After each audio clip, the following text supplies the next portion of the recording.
Well, a very good evening, everybody, and welcome to Chelmsford. The Blast is back. Middlesex taking on Kent on the live enhanced stream from Middlesex here at the County Ground in Chelmsford. My name's Kevin Hand. Dom Ford is alongside me for this one.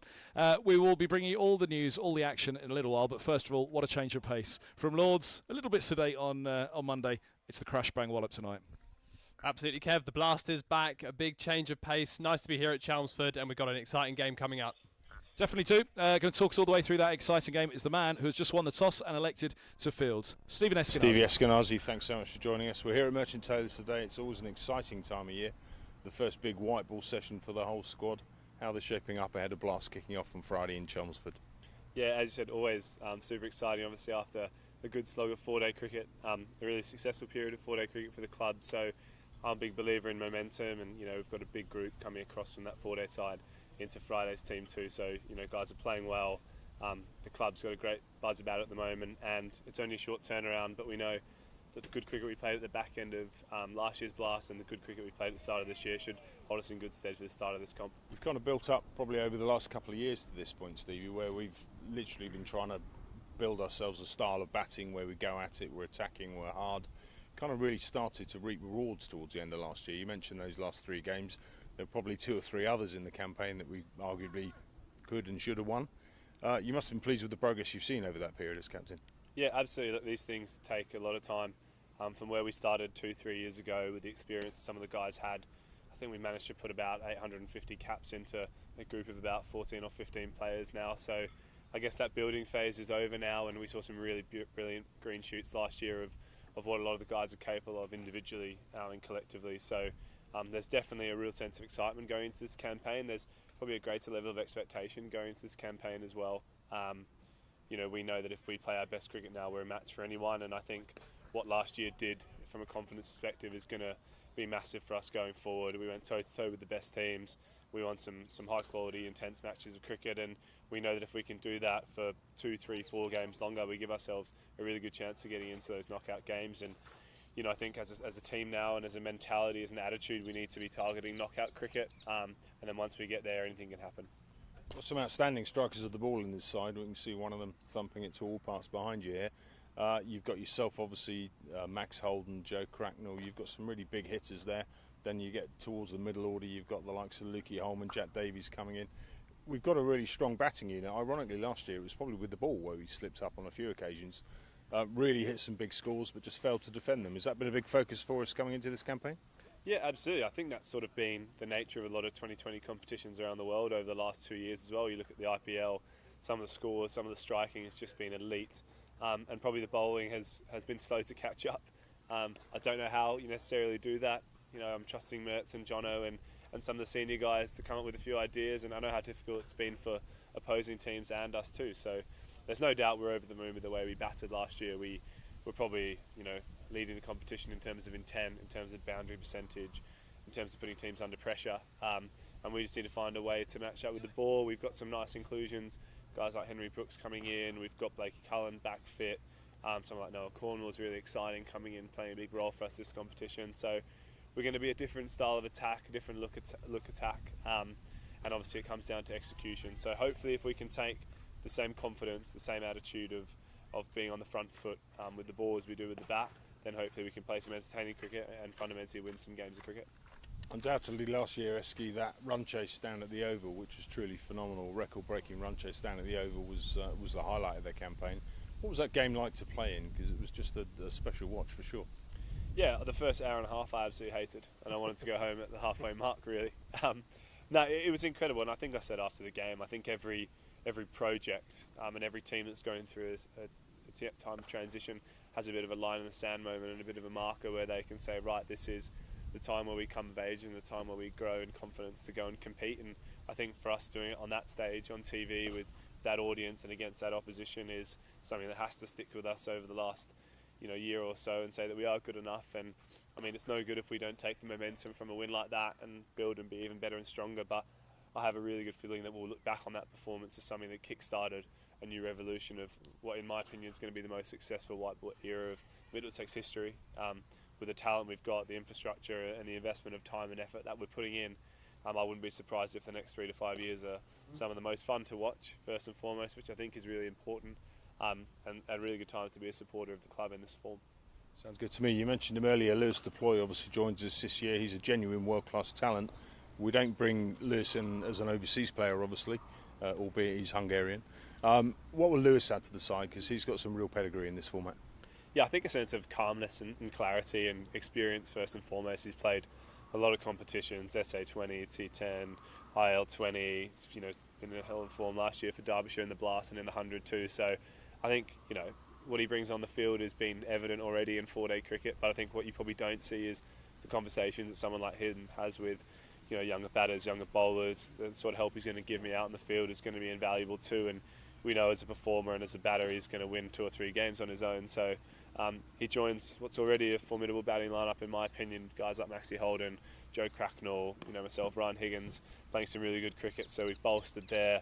Having another left hand is fantastic too, but having him around the group and the calmness he brings is fantastic, and don't be surprised if you see him play a decent role with the ball as well.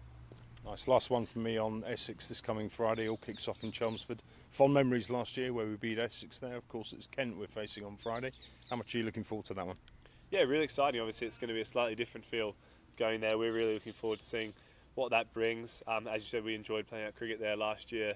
The dimensions of the ground and the wicket really do suit us, so we think we can have a competitive advantage by playing there.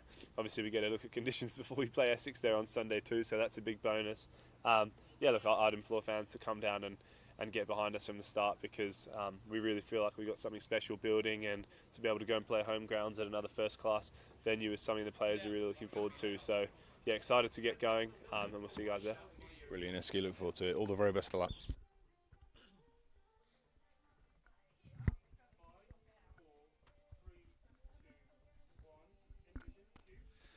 And Middlesex captain Stephen Eskenazi there speaking to us ahead of this opening Blast fixture at Chelmsford. He's won the toss. That's the first bit of news tonight, and a decision under cloudy skies here at Chelmsford. A bit of rain around as well. Field first. Probably not the greatest surprise. If there's going to be an interruption, if there's going to be a delay, then you want to be able to chase with a reduced capacity, knowing what you've got to go after. We'll take you through all the permutations in a moment, but first of all, let's go to the team news, starting with Middlesex. Captain Stephen Eskenazi, Lewis Deploy, Ryan Higgins, Max Holden, Jack Davies, Joe Cracknell, Luke Holman, Tom Helm, Henry Brooks, Blake Cullen and Noah Cornwell. So debut for Noah Cornwell down the bottom there. Left arm quick for Middlesex. Be really exciting to see him. And good to see Blake Cullen back as well. As for Kent, Zach Crawley, Daniel Bell-Drummond, Tuando Mayeye, Sam Billings, the wicket-keeper, captain for the Spitfires, back playing now in white ball cricket for Kent. Joe Denley, Marcus O'Riordan, Joey Everson, Grant Stewart, he's a name that Middlesex fans won't want to linger on to, well, always seems to do well. Byers Swanepoel, Javier Bartlett and Matt Parkinson completing the Spitfires 11. So, 7 o'clock start here at the County Ground, Chelmsford. And looking at those sides already, some good names, some exciting names. It should be, for want of a better phrase, a real blast tonight. Yeah, absolutely. Some star players on show. Sam Billings, Zach Crawley. Then we have the debut of Noah Cornwell here. Super exciting. This, like you say, the return of Blake Cullen as well. I think this Middlesex side, young, exciting, are really going to look to pick up where they left off at the back end of the last T20 campaign. Absolutely. Kent, obviously a very experienced side. Middlesex have fond memories of 2008 playing against Kent in the final down at the Aegeus Bowl, the Rose Bowl then as it was. But yeah, here tonight, a bit of a strange feeling for Middlesex playing at Chelmsford. But the good news is we are playing. And it could have been Radlett, it could have been Merchant Taylors. Had it been Radlett or Merchant Taylors, then I can tell you we probably wouldn't be on the field right now, because the light out there is pretty dark. The floodlights are on. 7 o'clock start, even a 5:30 start at Radlett and Merchant Taylors. We've been there before in those days when it's been too dark. Also, a bit of rain around today, a bit of moisture underfoot, but Chelmsford, one of the drier grounds. This pitch, of course, was used for the Pakistan International just the other day.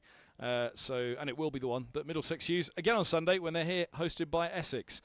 We're waiting for the players. They'll be out in a moment, and it will be exciting to get this Blast season underway here at Chelmsford. The start to the season in the County Championship. It's been a funny old one. At Lords on Monday, it was a bit of a damp squib with a draw. They were both still in the first innings.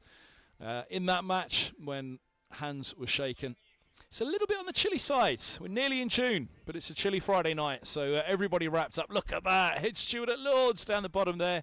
What a familiar face. Happy to see. He can't be too far away from a gate, can he, whenever he's at a cricket ground. So there are the Middlesex players, lined up with the purplish tinge to their pink top this year, with the navy as well. Ian Salisbury in the doorway, former Surrey and England spinner. And the spinners, he will be helping out tonight for Middlesex. I wondered whether Nathan Fernandez would get the nod. There's Josh De Carey's making his way out the door of what is the makeshift pavilion down below, the makeshift dressing room for Middlesex.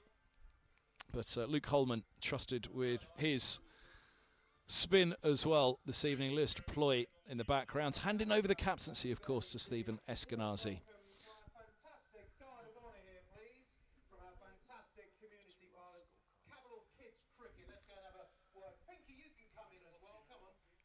Slight delay on getting them out. Looks as though we waited on the umpires. Our umpires for this one this evening, Neil Bainton and Ben Debenham. Alex Swan, brother of Graham Swan, is the match referee. So we'll hold on a few moments before play gets going. But you can see the top tier there over at the river end is open. And looking pretty well populated up there. A few cold ones, even on a chilly evening. I don't think the ice cream van would do too much business this evening, but the beers are flowing, and it's Friday night cricket at Chelmsford. Where else would you want to be if it wasn't Lords? But everyone packed in, ready to go. That's the members' pavilion, which is the members' pavilion for Middlesex for this game. But let's switch back to Essex. The Kent balcony up on the top there. Kent, skipper by Sam Billings. He played in that second 11 match against Middlesex the other day.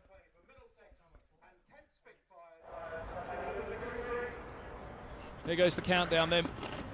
We've got a minute to go for the start.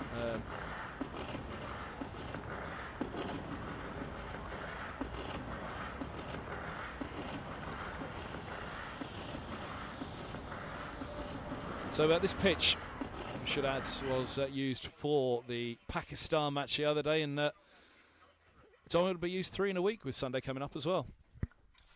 Yeah, it'll be interesting to see how this pitch plays tonight. You know, England scoring 302 against Pakistan, then bowling Pakistan out for 124. So a convincing win for the England women there. So we've had some overs in this pitch, but it still looks in good condition. I think another 40 overs on it here tonight, and then, like you say, Kev, up against Essex on Sunday. So the third time this pitch will be used in a few days. So let's keep an eye on how it performs. There we go, the Middlesex fans in for this one. I'm sure a few Essex fans have made their way in for the game as well. A few rogue spectators have just made their way through in the shape of Sam Robson, Robbie White and Ethan Bamber. The shout of "Go on the middle," you might have just heard. They're looking for their viewing position for this one as well. Here's to cheer the boys on a Friday night. No beers in their hand though. I'm slightly disappointed in Robbo. He's got 3 weeks off now, basically, hasn't he?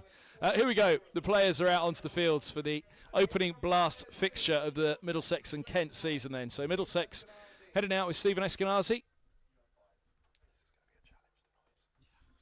and here come the Kent openers: Zach Crawley and Daniel Bell-Drummond. They did some serious damage to Middlesex at Lords in 2021 when Middlesex returned to Lords for a blast fixture and behind closed doors. Very privileged we all were to be in to watch some live cricket at that point. Everybody had to watch from home on the streams.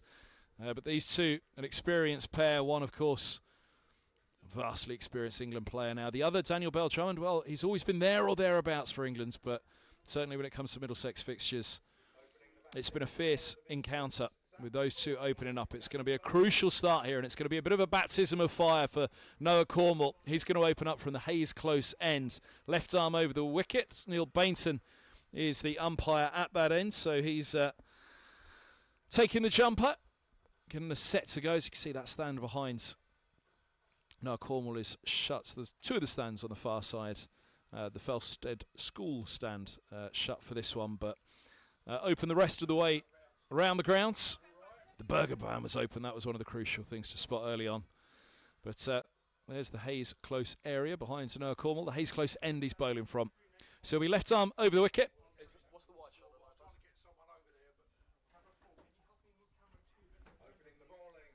Quick word of encouragement from Stephen Eskenazi. The plans will all be in place. They've been excited about getting Cornwall in for this one. You got a wide shot, bud? Mark, you got a wide shot? Not yet. No worries. So field for this one. They've got a slip in place, a gully, points, cover, and a mid-off. There's a mid-on, deep square,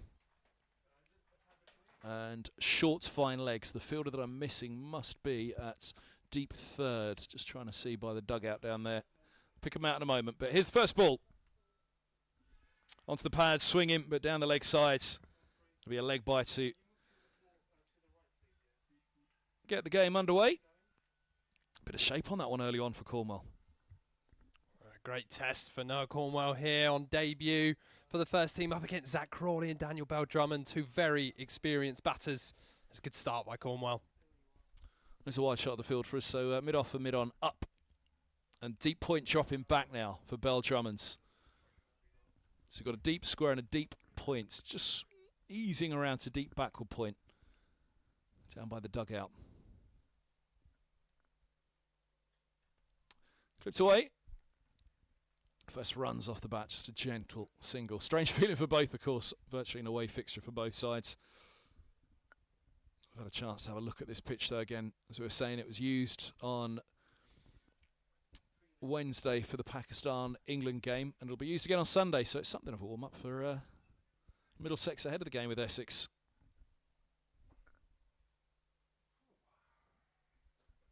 Crashed away. It's a lovely shot. Overpitched, a little bit of width. Punched through the covers. And first boundary onto the boards for Kent. Yeah, classic Zach Crawley outside the off stump, driving with conviction. First boundary on the board. We've seen that swing for him already. Of course, controlling the swing can be a big part as well. You can see there's a bit of a breeze blowing here. Tree slightly ruffled behind now Cornwall.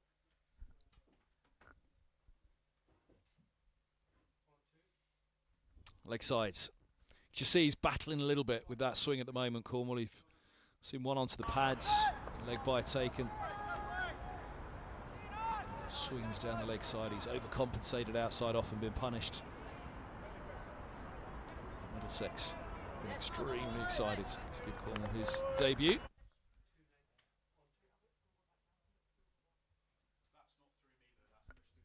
That's a good ball. That's where he wants to be. You can just see Crawley there with the swing, one-handed on the drive. Picks up two there.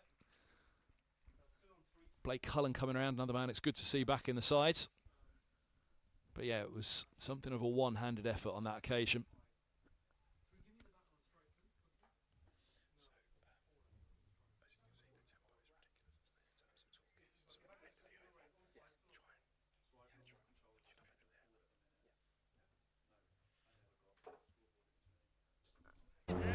It's a nice looking shot, it gets through as well. It's going to be four more.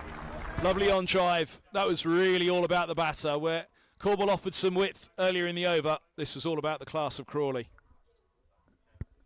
Another lovely shot. Zach Crawley's found his timing nice and early here. A challenge for 19-year-old Cornwall. Eskenazi putting the dive in, but just couldn't quite stop the ball. It looks like short boundaries here, longer out to square.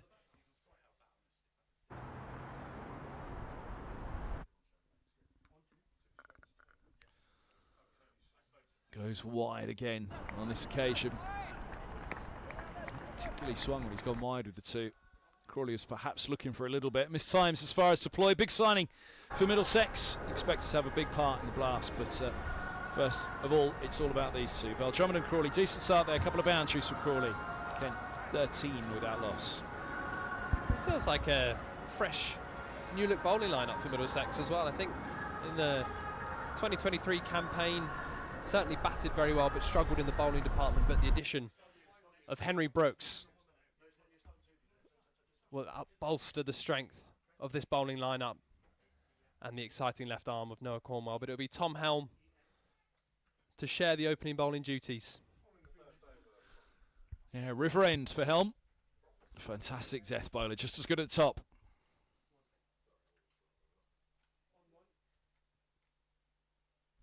Starts up leg sides. Punish, short boundaries here at Chelmsford. Not the biggest playing area. And you know if you're off target at Chelmsford at all, then batters are going to cash in. Just straying leg sides. Beltram's first boundary.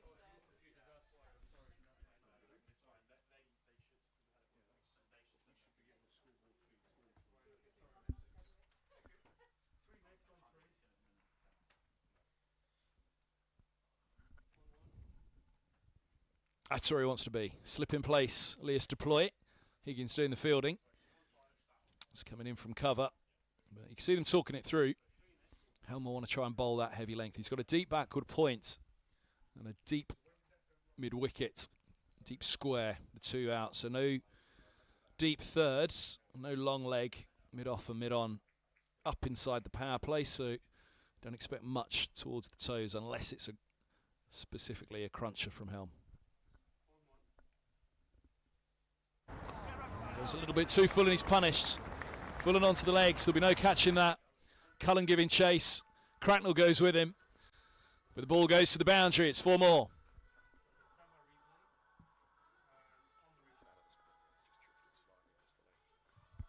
Yeah, just drifting slightly to the leg side there. Tom Helm onto the legs. And Daniel Bell-Drummond is not going to miss out there. The ball racing away to this fine leg boundary.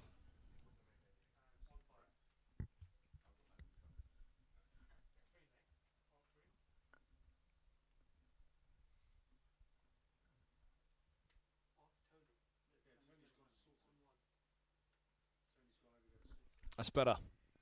It's only marginal, that difference, but that's the problem for bowlers in T20 cricket. You do not have much of a margin. You talk about the corridor of uncertainty in first class and test cricket. Not much uncertainty up there. Piling into the chips. Fish and chip Friday? Fish burger. Maybe.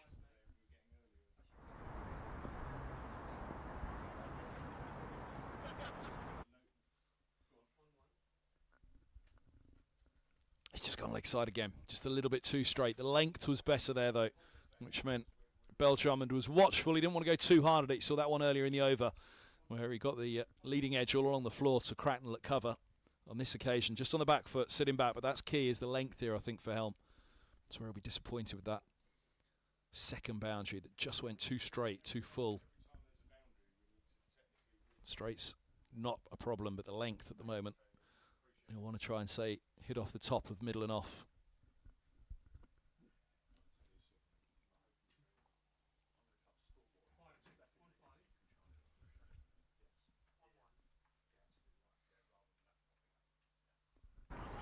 Just a single. It's away with it this time, where Bell-Drummond managed to get it away fine. Straight to the fielder, 10 off the over. Solid start here for the Spitfires. They're 23 without loss. Yeah, good comeback from Tom Helm there after going for those 2 boundaries in the first 3 balls. Just the 2 runs coming off the final 3. But it's been a good start from the Spitfires. 23 for no loss. Dangerous opening partnership. Daniel Bell-Drummond, a very, very, very strong T20 player, averaging just shy of 32 with 2 T20 centuries to his name. And the dangerous Zach Crawley, averaging 28 and a strike rate of 135. Astonishing start to the Blast, isn't it? Full round of matches, I say full, near full round. 5 games taking place yesterday evening. It's Blake Cullen replacing Noah Cornwell from the Hayes close end. Somebody's on the move. Or is there? It doesn't particularly seem like there could be. Ooh. Just pulling away slightly the covers. Oh, it's pacey bounce as well. It's a really good stop behind the stump from Davies. He's saved 3 there. They're going to pick up the wide. They're going to run a single off the wides. But boy, oh boy, that went. Can you replay that one, bud?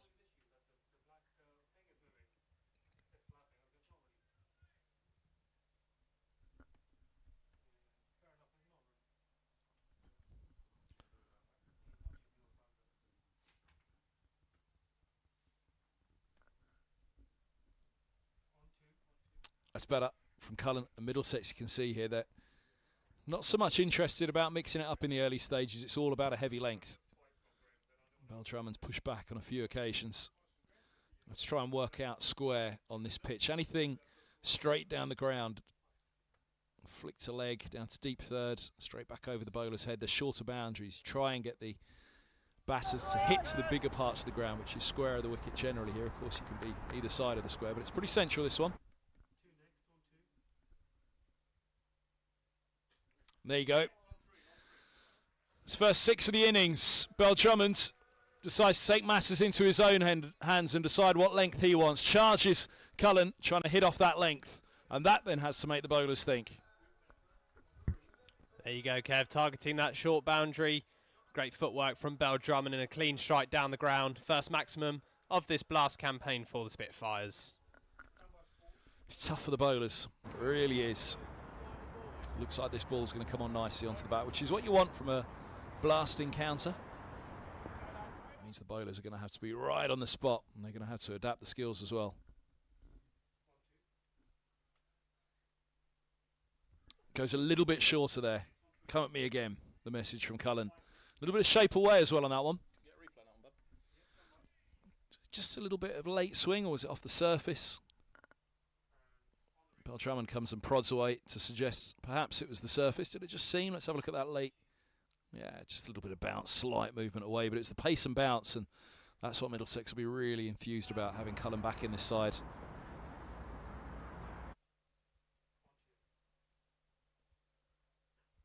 Angled in this time. Heading towards the top of off. Good stop in there by Brooks.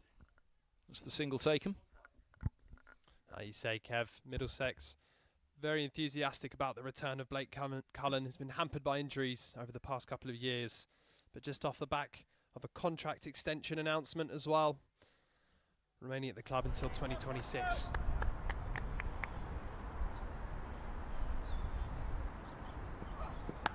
Oh wow, don't move. Well, move if you're on one of those balconies quickly.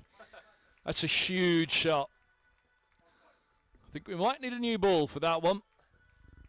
Massive pickup. The sound off the bat from Crawley there was incredible. That was as sweet as you could imagine.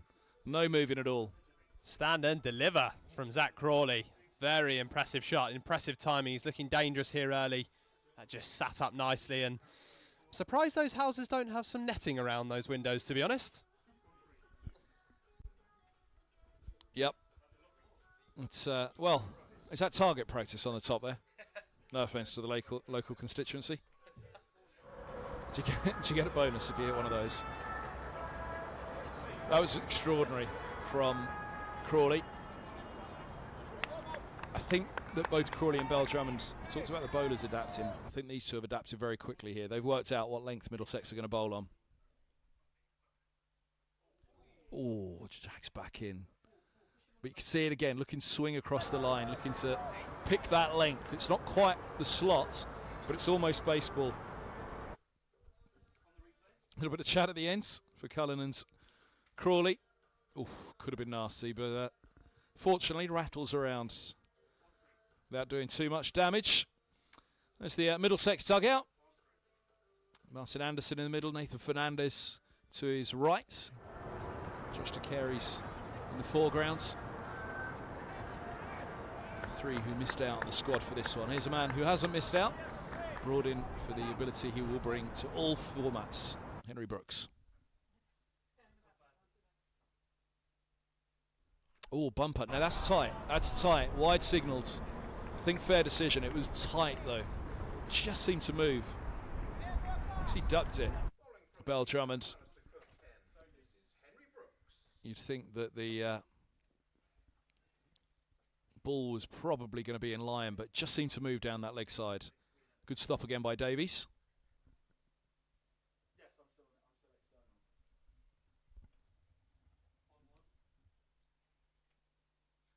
And now, again, there he goes.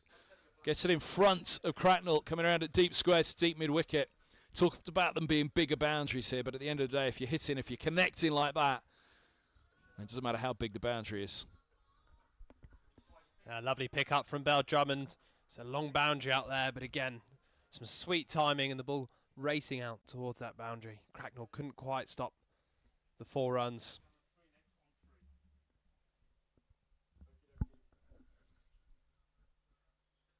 That's about it. It's good cricket though from Kent as well. Just dropped the single back at a point. Higgins coming around. At the moment, it feels like that ball's coming onto the bat nicely for Kent. Talks about Middlesex bowling a heavy length to begin with, just short of a length.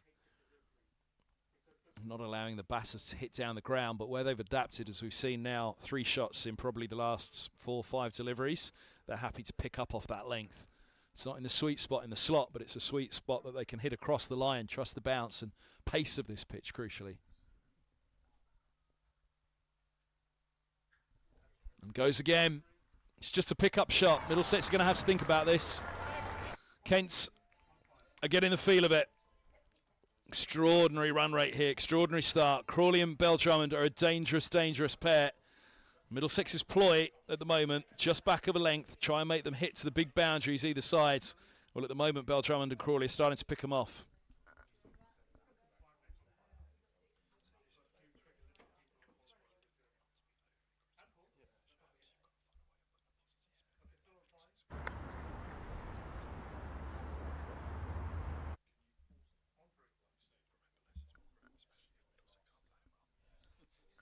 Onto the pads, and that'll trickle for a leg bye.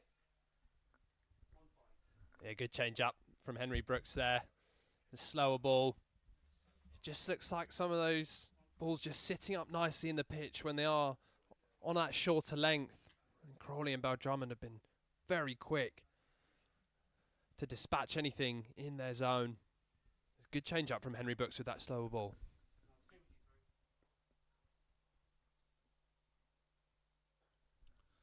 Slow ball again. It's dragged to mid-off, and there's the change-up we were talking about. At the beginning, there weren't that many slow balls. Yorkers, bouncers, slow ball bouncers, but I think Middlesex going to have to go to that here, and it might actually push them now as well to go to spin in the power play, just to see. 50 up. 3.5 overs for the 50. It's a solid, solid start for these two.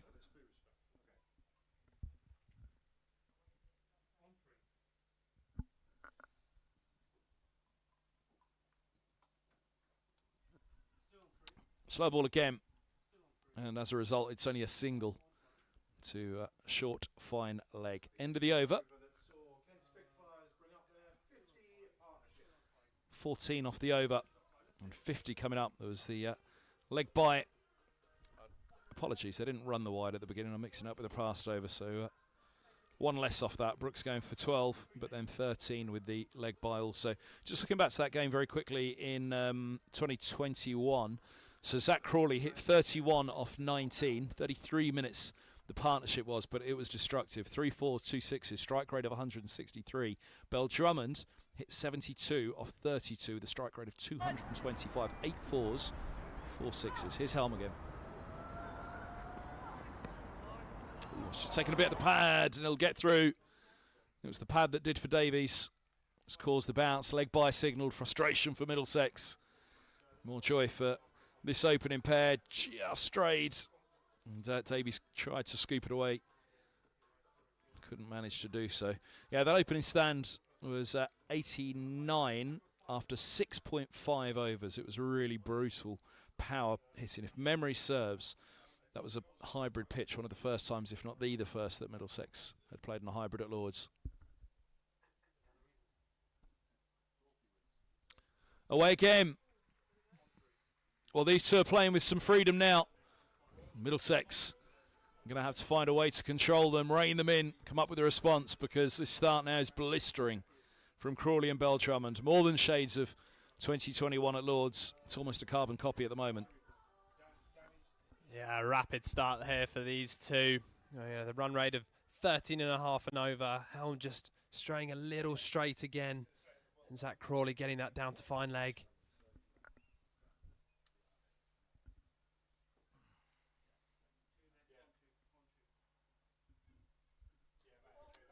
Now, up in the air. He hasn't got all of it. Oh, but goodness me, what a catch. An absolute stunner. Lea Suploy holds on, 2 hands on the move, over his shoulder, diving forwards.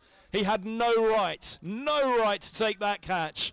A belter from deploying the deep.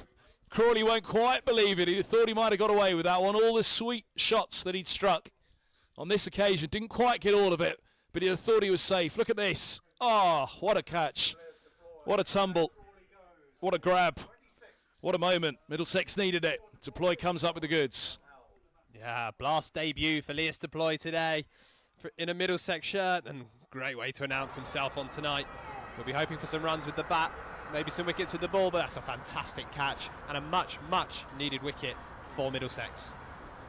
Well, say that he set the tone in the field, catches win matches. Boy, oh boy, you can't overstate how important that was. 59 for 1. Crawley falls for 26 from 14. As Mieye makes his way out. Zimbabwean, who has bags of talent as well. It's a powerful top order that Kent have. There'll be no let up from the Spitfires. But a soaring Lewis Deploy has just given Middlesex a bit of an opening here now in the power play. Now, mistimed. Deep square comes up to collect. Now Cornwall is coming around from short fine leg. Single to get Mieye off the mark. Tom Helm's 101st T20 wicket. There, the big wicket of Zach Crawley. But like you say, Kev, Tawanda Mieye, and a very exciting prospect, just 23 years of age. Scoring at a strike rate of 136. So a dangerous player coming in at number 3.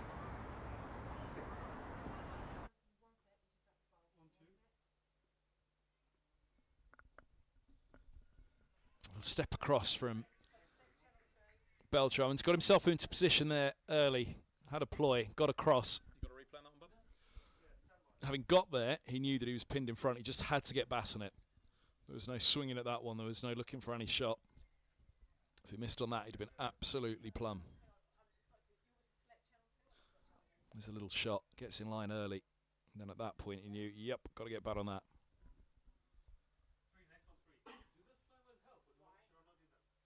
Definitely help. Leading edge. No chance this time. It's Higgins retreating from points. He just wondered if Middlesex were going to produce a second stunner in the over. Couple though to finish for Bell Drummonds. Second time he's off the leading edge in this match. One time it trickled to Higgins. This time it's flown over the top of him. It's very nearly 2 in the over for Helm. You can see Bell Drummond looking to access that onside, but land safe. 3 of them retreating. End of the over, 62 for 1. A better over for Middlesex there. The important wicket, but also going for less runs. I think this is the thing you'll see from the Middlesex bowlers, a change in tactics when things aren't working. It's important you can adapt quickly. We saw it with the Henry Brooks slower balls and Tom Helm varying his length throughout that over.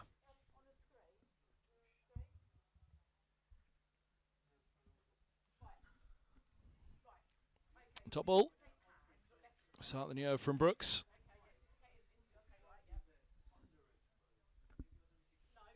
So looking back at that bowling attack in 2020 at Lords. August 29th. Middlesex bowling attack of Miguel Cummins, Nathan Souter, Tom Helm, James Harris. Some bloke called Stephen Finn. Nick Gubbins had a bowl as well, number 8 for his one over.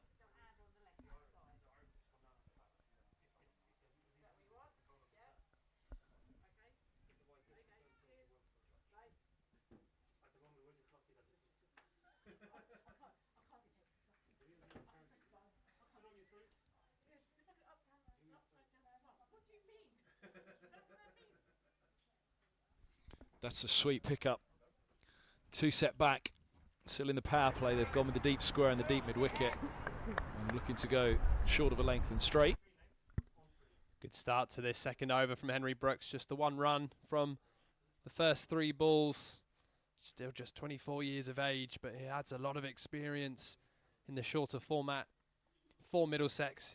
50th T20 here.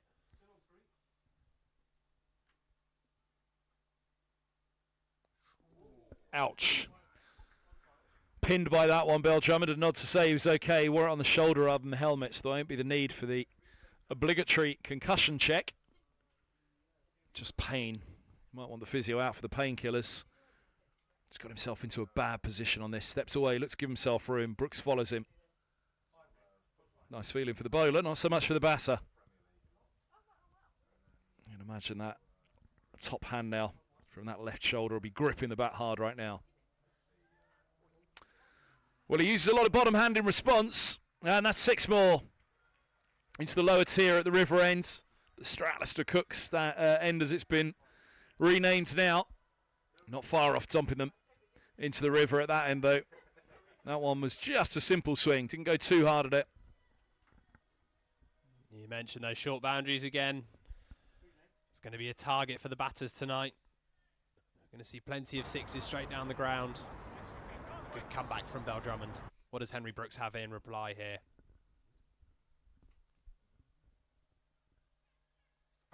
Another pick up. This one goes up in the air. Oh, it's gone down. Cracknell, he was the man when Deploy went running back, and my thought was Cracknell's taken some absolute screamers in the air. Would he have even been able to take that one from Helm in the last over to get Crawley? He can't hold on to this one, though. Got 2 hands on it. He's an absolutely gun fielder in the deep. Cracknell, he's fast. He's a good pair of hands. Wicket keeper by trade. He'll be disappointed he's not held on. Just slips through. Bar of soap, that one. Angry throw back in from Cracknell. He's missed a big one there and he knows it. Single to end the over, 8 off it. Kent 70 for 1, end of the power play. Yeah, Kent's power play very much so. Just the 1 wicket gone. A good comeback from Middlesex. Would have been made so much sweeter if they could have collected that 2nd wicket. Noah Cromwell back into the attack to start this 7th over. Number 12 off his opening.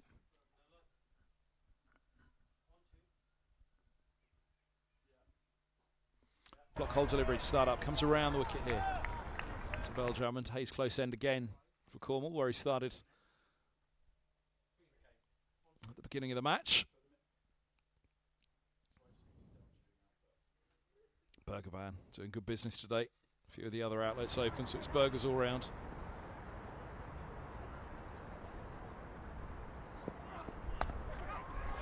Cut in the air, cry a catch, through backward point it goes.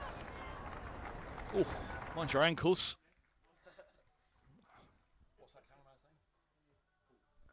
Paul not leaving his posts, even with the ball flying towards projectile, flying towards his ankles. In the air, and you can see just fine. Backward point there, might have got fingertips to it. That'd have left a bruise. Might have been a thumbs down if it had struck. Bit of shape on that for Cornwall. Single taken, nicely guided by Bell Drummond, just steered it. Again, a slower ball seeming to just stick in the surface there. I think that's something that both bowling attacks will look to utilise. These longer square boundaries, get those slower balls into the surface, can make it hard for the batters to get those balls away.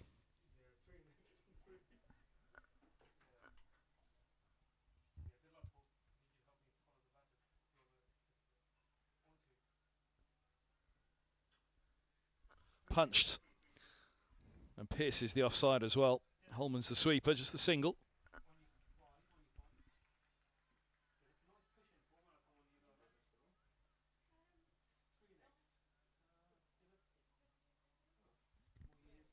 Noah Cornwell featuring in 9 second 11 games for Middlesex so far this season. Signed a 2-year rookie contract.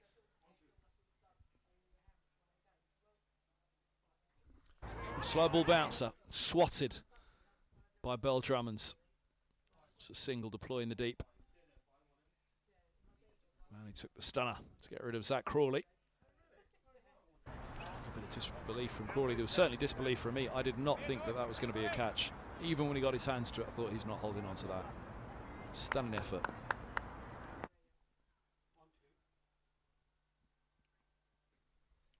The leg by, he'll think about 2. All goes to collect. Just the leg by to end the over. So 8 off it with the leg by. Kent 78 for 1. Let's have another look at that catch. 1 wicket to go down so far. It was Helm to Crawley. He's not getting that. He's got it, and he's held on. I think there was a little bit of disbelief from Leas there as well himself. Always difficult going over the shoulder. But you're really reaching out those arms as well. It's such a good catch. And he smile. And you've pulled that off and you've held on. Relief, enjoyment. Fair blend of the two, holding on to something like that. It's Luke Holman. Spin into the attack for the first time. The leg spinner from the Sir Alistair Cook end, formerly the River end here at Chelmsford. It's a little bit of width, be a single.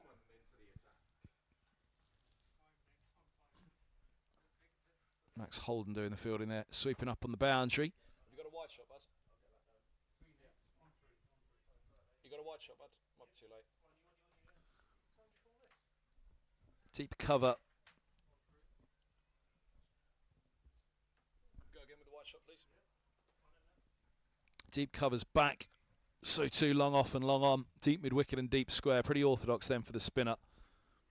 Two straight down the ground, which will just be out of shot at the bottom of the screen. They're the ones that Holman will have to be wary of. They'll be targeting straight down the ground here, Kent. On cue, but not on the money. Tom Helmis, though, another brilliant catch in the outfield by Middlesex. That was another tricky catch, another tricky chance to hold on to. Skiddy conditions, been a bit of rain around today. On the move, low to swoop and take that one. That's brilliant from Helm. Good from Holman as well. He knows he's going to be targeted down the ground here. Length is pretty good. Wasn't quite there, Bell Drummond. Ended up dragging it. Helm does the rest. That's a brilliant catch. It's not that long a boundary.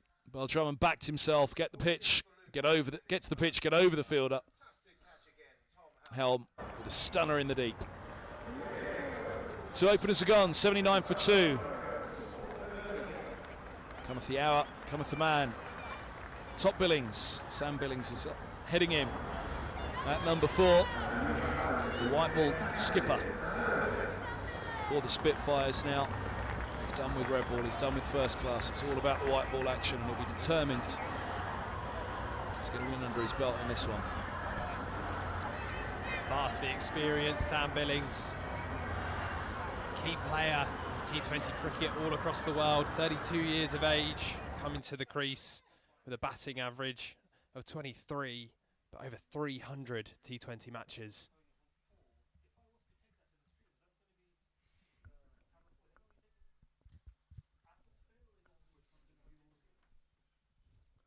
Seems like he's been around for absolutely ever. Sam Billings will be far from done.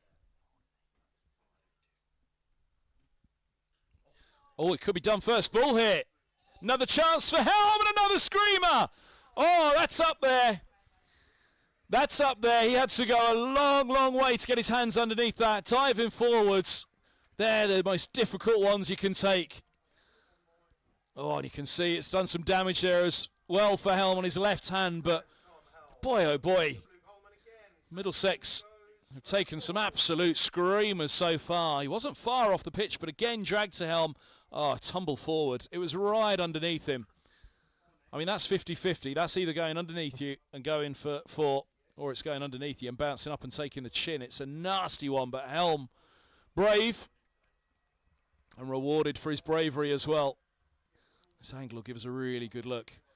Coming in, he's got a lot to do, and that's brilliant. That is absolutely brilliant. He's virtually got no right to take that one home. That may well be the best of the catches so far. We've seen 3 pretty good ones. 79 for 3. As Joe Denley, former Middlesex batter, comes out. Veteran now, who's batting with his nephew a couple of weeks ago in the championship. He was in that 2020 side in 2008 for Kent. And Middlesex won the Blasts. First job for him here is survive the hat-trick ball from Holman. I don't think we'll be seeing Denley giving Holman the charge of meticulous place of the fielding from Holman. Big character, big confidence.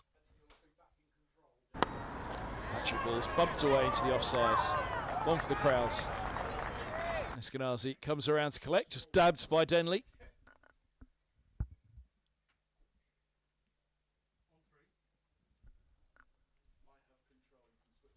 Slip in place though for Holman. Googly comes out. Confidence goes through the roof. Kent lose 2 in the over. 2 in 2 balls. Drummond departs with Billings going first ball. Some huge wickets now for Middlesex. This is quite the turnaround. It's a good start still from Kent, but Middlesex have evened the balance in this one. 79 for 3 after 8. Oh, what a start for Luke Holman. We thought spin could play an important part in this game, and that Holman and Helm partnership. 2 balls in a row, 2 wonderful catches. And that's dragged Middlesex right back into this game. Cullen from the Hayes close end, back into the attack. Get onto that spot, just short of a length. Now this is probably a period where that length for Cullen is going to be pretty dangerous. They've got plenty back, both mid-off and mid-on are up. So with those 2 up, you know again, it's either going to be right into the block hole from Cullen or it's going to be in Cullen's half. So swinging across the line, there's a deep mid-wicket out of shot. So he'll be keeping it just outside that off, or on top of off. Goes a little bit too straight, gets away with it. It's gone to the deep mid-wicket.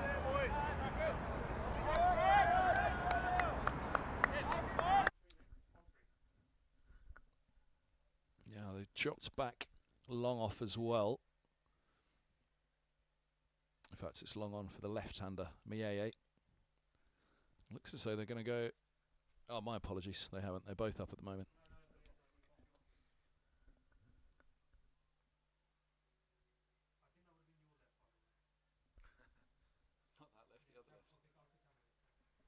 Couple taken. Umpire singling leg buys. Real chance to bring that run rate down though. It spiraled up to 16 I think at one point.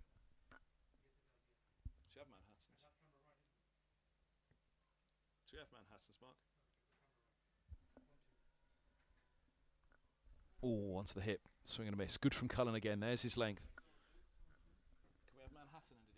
Yeah, Middlesex bowlers pulling this back fantastically well here after Crawley and Drummond getting the Spitfires off to a wonderful start in the power play. Middlesex gaining a grip on this innings. 2 wickets from Holman. Good start to this second over for Blake Cullen.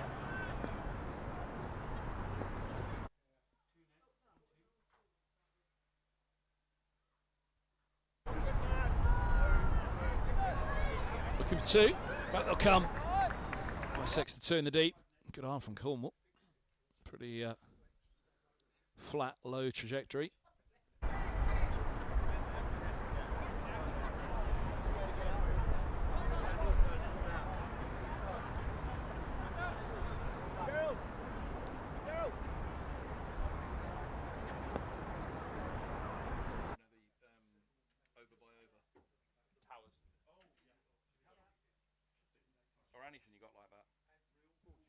Oh, slow ball. No ball called. Tight. Really tight, that one. Standing umpire's given it. Umpire Bainton. I don't even know if he looked. Sorry, replay on that, please, bud. Don't even know if he looked towards the square leg umpire for that. This was really tight. Yeah, I think fair in the end. The shot from this end. I mean, it picked up. It really picked up. The trajectory kept on climbing. I think probably at the other end it looks a fairer call by the umpire.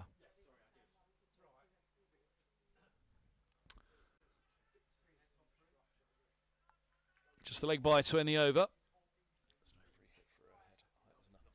Here's the Manhattan. There's the start. Middlesex have really reined it back in the last 4. Look at that wicket. What wickets do. That certainly was a Manhattan. It's a bit more like a Chelmsford thereafter.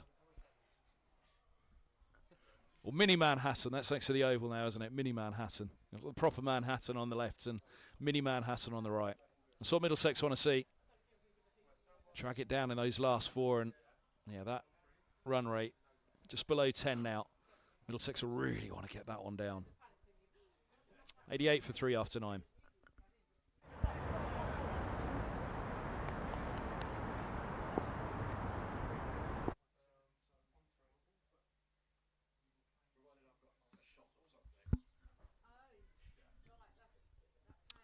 Just a single to start.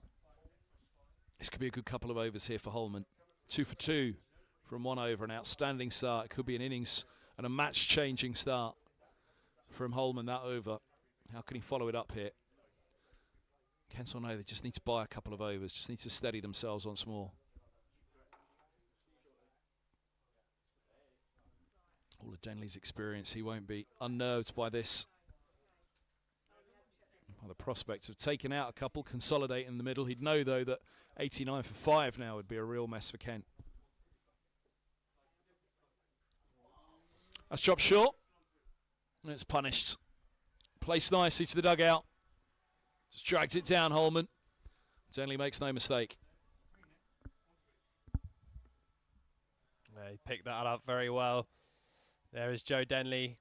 First ball that Holman's just dropped a little bit short, and Denley rocks back. Places it well. There's 4 runs out to mid-wicket. Deep mid-wicket drops back. Wasn't there a moment ago, is now. Oh, inside out. Cry a catch for Eskenazi at cover. Extra cover might have had a chance. The wide long off. Rips in the throat. That's Leas Deploy. 2 more to the total. 95 for 3. Better over. Just get some going again here, Kent. Yeah, you tend to see this in T20 cricket. A couple of wickets fall, then you just get a couple of overs of rebuilding. But that's all you've got time for, and then you'll just see the batters try and put that impetus back into the innings.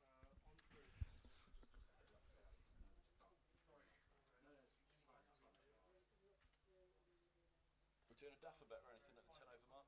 No.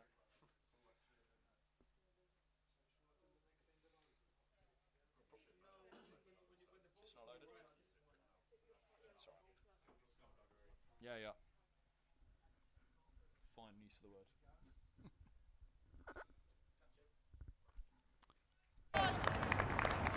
Double 10 the over. Just that one ball dragged down by Holman, and probably a mistake by Middlesex, I think, not to have the deep mid-wicket in position for the leg spinner. You know he's going to drag one down. Just the 8 off the over. Halfway stage here at Chelmsford. Middlesex winning the toss. They've inserted Essex.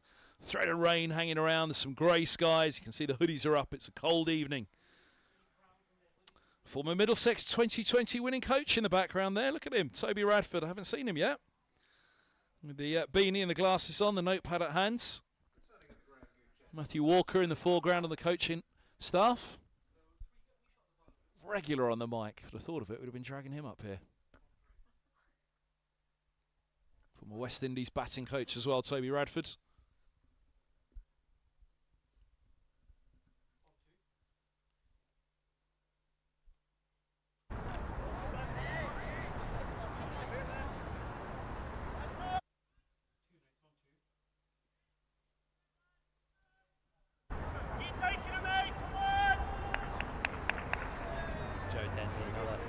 Experience batter in this Kent lineup alongside Sam Billings. Denley 279 T20s to his name.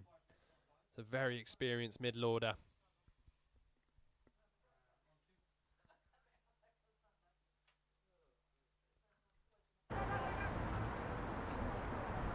Just a single down to deep thirds. Mid off and mid on remain up. It's that kind of pitch. You're not going to go into the slot here for the batters. You're not going to allow them that arc, the arc that Crawley and Denley, Bell Drummond used very well at the beginning, was to swing at a ball just short of a length. What it was actually allowing was them to free up their arms a bit.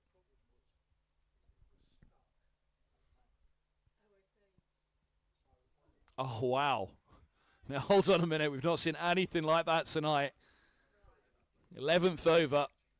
Absolute jaffer to Denley, that. Squares him up. He comes and prods at the surface. We saw a little bit of that from Bell Drummond off helm earlier, but this, oof, straight out of Test match cricket, that one from helm. Oh, it's gone over the top of middle and off as well. Just turn the batter into the S there.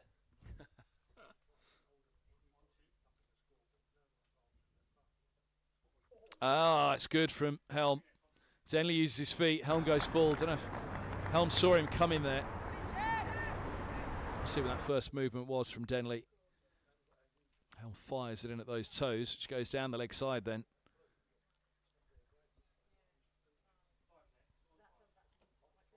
Lears deploy in the background there. He's at deep mid-wicket, but he was just warming up a moment or so ago. A little left arm finger spin.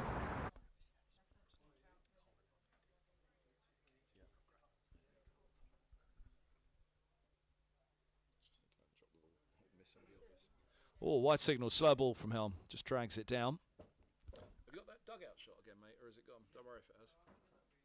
It doesn't matter if not, it's not urgent.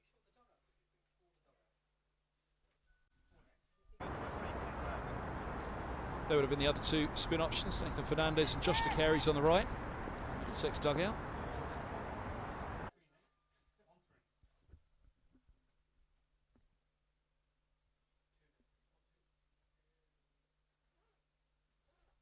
Oh, that's good. That's really good from Helm. The slowest of slower balls imaginable.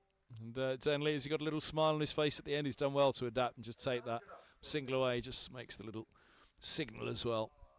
Let's have a look at the release from Helm here, out of the hand, out of the back of the hand it was. That was the signal from Denley. 100 up for Kent, 100 for 3 in the 11th. Still a very good start here. That start has bought the middle order an awful lot of time despite those 3 quick wickets. Whoa, picks that one up. Not quite got all of it. Cracknell's out at deep square, coming around to deep backward, just to hold them to a single, ending the over.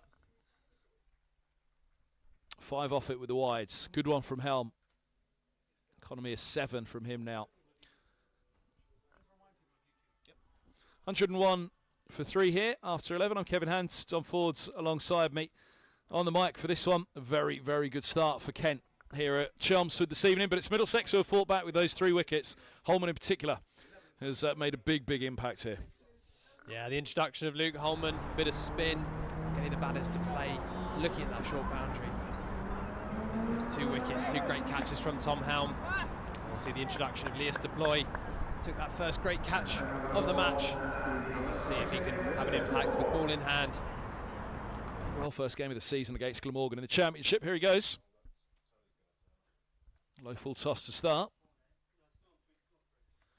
Going to be punished, it is. Long off going around is Brooks, couldn't get there, placed it well. Full toss just allowed in the room. Really well wrote. Snap of the wrists from Miaye really as he placed it. Yeah, it's been a patient start to his innings for Miaye. It's the first boundary.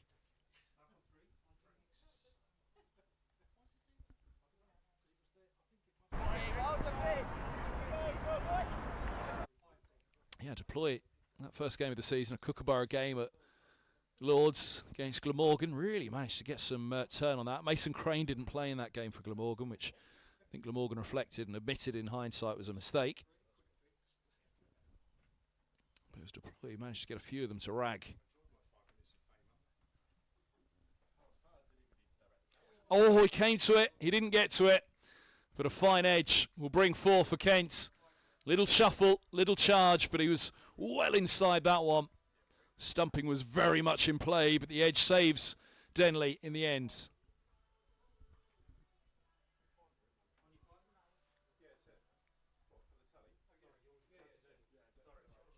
Takes his strike rate above 100 for the first time. Just a tickle. Nelson on the boards, 111 for 3.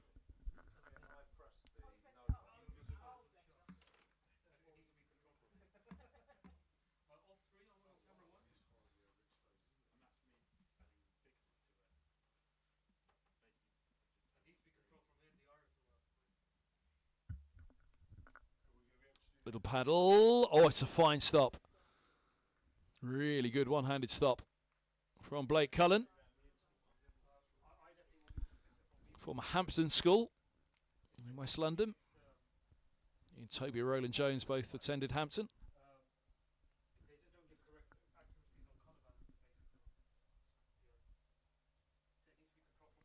Oh, yes, no! And, well, in the end, just about got it right. End of the over. Could have been a mess. 12 off it.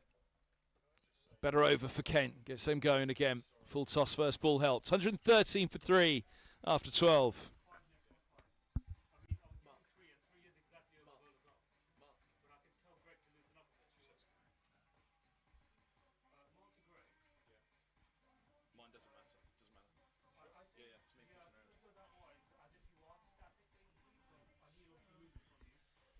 These two just building a nice partnership now into the 30s.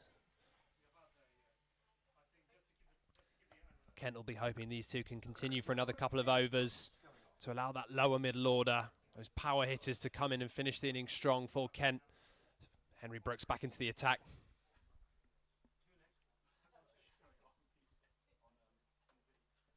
Good use of the feet. Sweet off the bat, that one. Straight to the sweeper deploy. Single taken. Still seeing it big. With a bright-faced Joe Denley broke through at Kent alongside Rob Key. Formidable opening pair they were. To T20 pretty well.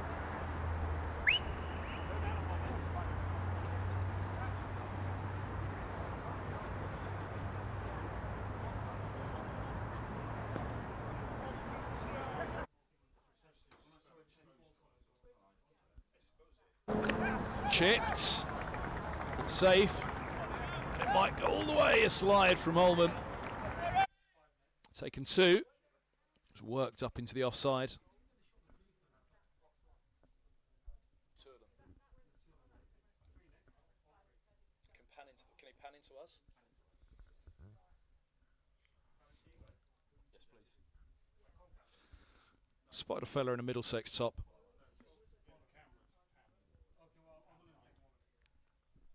Looks official, but might not be.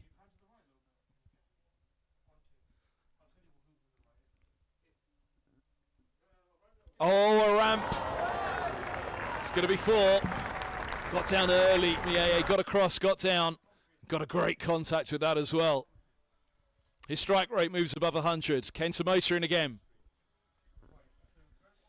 Yeah, first bit of real invention we've seen in this Kent innings. Mieye, a very positive player. He set his base well.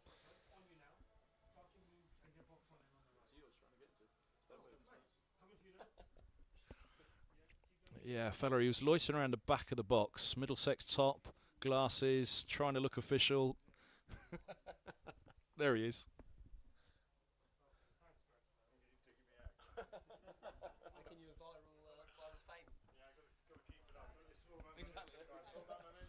That gets through. Holman won't cut that one off. Another boundary. That one's well timed. Chipped the last one. This one's sweetly timed.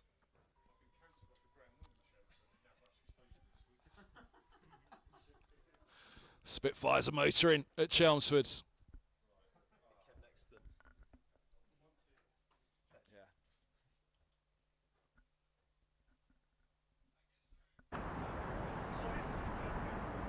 Just a dab for a single.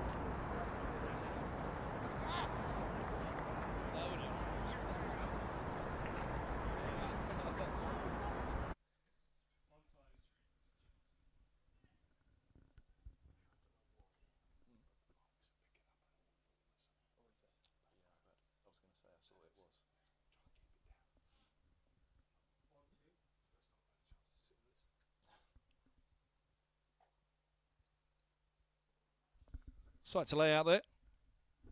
Brooks awaits, a little bit of dirt on the pitch for Denley to distract him.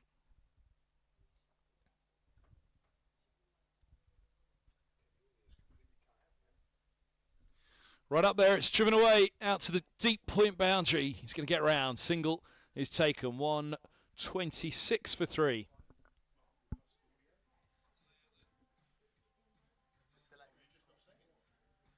It might have been me taking in the ambience. There was a delay in the middle, so it might have been that. I didn't know what the delay was. There was a few seconds of silence. Is it cutting out? I mean, there was a slight delay. I didn't know what was going on when they came to get the bit of dirt. 126 for 3 then. Holman back into the attack. None for 33 from 3 for Brooks. 13 off that last over. Oh, it's good. Holman on the spot. Certainly a respectful good start to the over for the wrist spinner.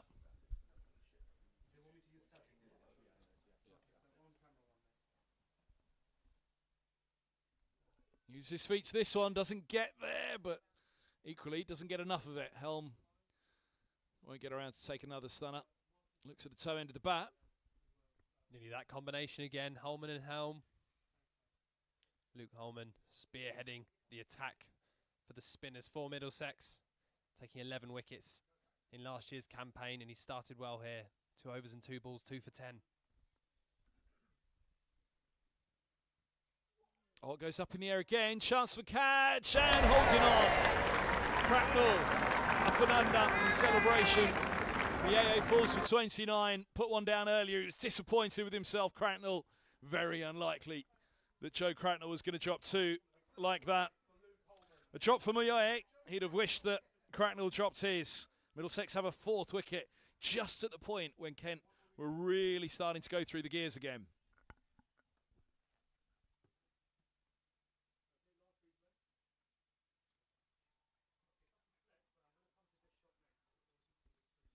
Here you go. You mentioned it earlier, Kev. Middlesex missing a trick by not having that deep mid wicket in place when Holman dropped short for the first time. Deep mid wicket. Safely holding this one. Holman picking up a 3rd. Important time for wicket for Middlesex.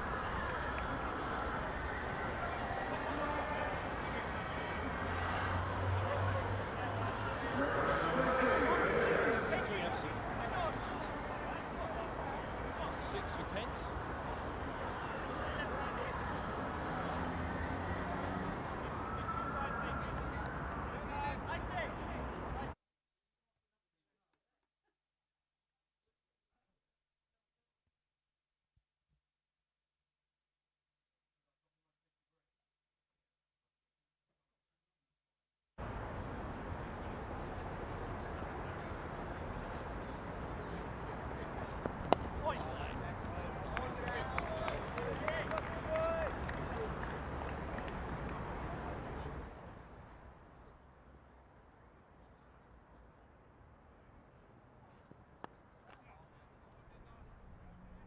Single down to long on.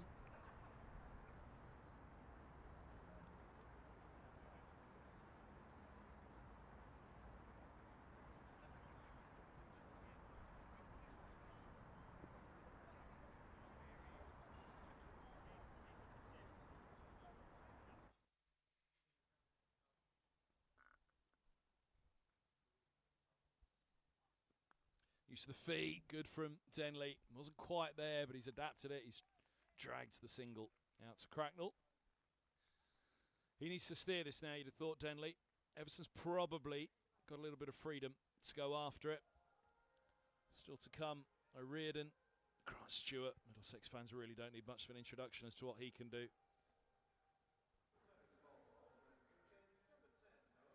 They'll want to get going again. They'll want to make sure they're up at that 200 and just over it maybe. It's been on the whole time for Kent. Good finish here and they could go well past it. It's going to need another partnership though. It was an important breakthrough for Holman. 3 for 12 from Holman. Outstanding from him. Good to see him back in the side. He's had to be patient in the championship this year, but he's right on it.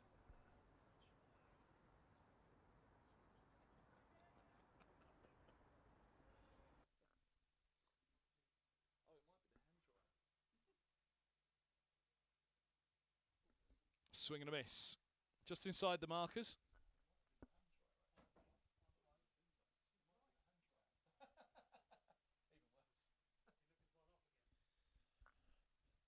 That'll be the plan for Kent. Joe Denley steering this ship, making sure he's there in the last over. Joey Everson, maybe a little bit more of a licence.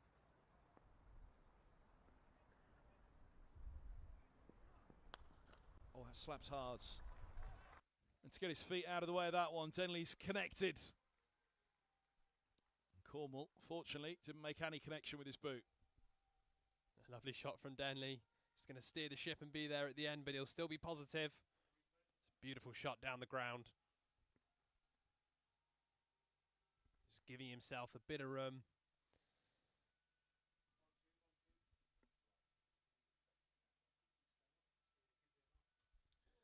Now, it's in the air. Just checks the shot, check the drive, Denley. Eskenazi, the skipper, coming in. Long off and long on. Both going to come up now. Long off and long on for Everson.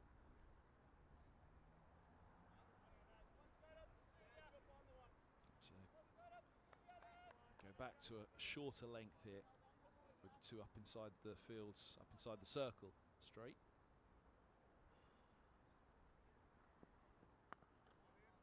Just very slightly to leg. Gets away with it. Just a single. 6 off the over. 2 to come. Can he get out of it without another boundary here? Noah Cornwall.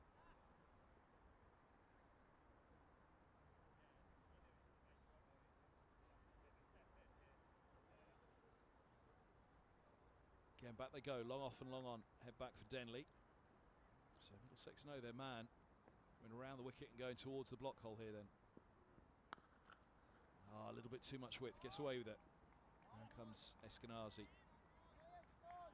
Angle left arm around to the right hander. Just allow perhaps that more of a drag close to the long off. Couldn't get it wide enough for the boundary, but wanting to angle it in, wanting to hit either down the ground, long off and long on, or into the hands of the deep mid wicket, the deep square. Up come mid off and mid on again for Everson.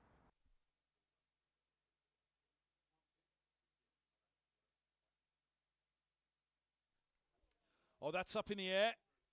It's going to be a chance, is it? No, just short. Lister Ploy has already taken one absolute screamer tonight. That was almost a dentist job, though. That one really tough. It was a good connection. It went fast. It went high, but it went fast. Now to deep mid wicket. Thought about it, but wasn't quite going to get there for the catch. Prevents the boundary. They've taken a couple to end the over. 137 for 4. Just a single, was it, to end the over? It was just a single. 137 for 4. Very good comeback from Noah Cornwell.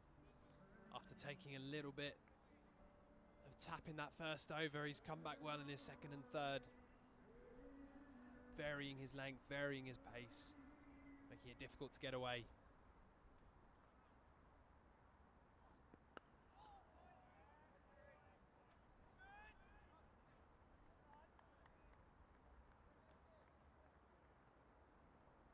Single start the over. Holman's been key here. 3 for 13. It's been outstanding from the wrist spinner. He's the difference at the moment between Kent comfortably clearing 200 and not. It's in the air for a moment, but placed nicely straight to the cover. Single more for Denley. He's on to 26 from 23.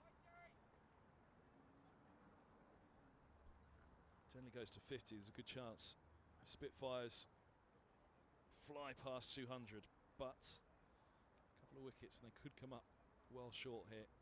Big end to this over. 4 deliveries left to the evening for Luke Holman.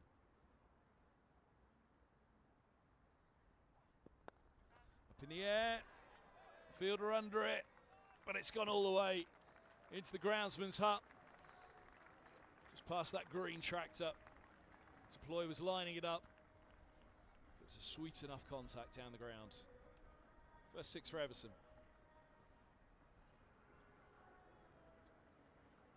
Nice boundary as well. Nice way to find the ropes for the first time. Makes a mess of Holman's figures for a moment. Has he got something to come back with? Yes, he has! He's got a 4th wicket. Oh, has he not? Wow. Everson's grounded his bat.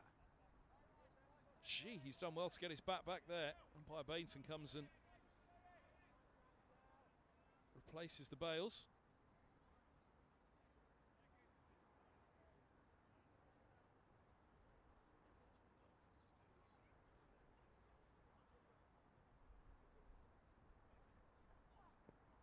Reverse, gets away, and Cullen gets around. Didn't quite get as much of it as he'd have liked. Big moment. Everson, huge swing. The bat went all the way over the top and came back down. Got in. Davies hung his head backwards. Didn't look too disappointed. He obviously felt Bainton had made a pretty good call. The umpire at square leg.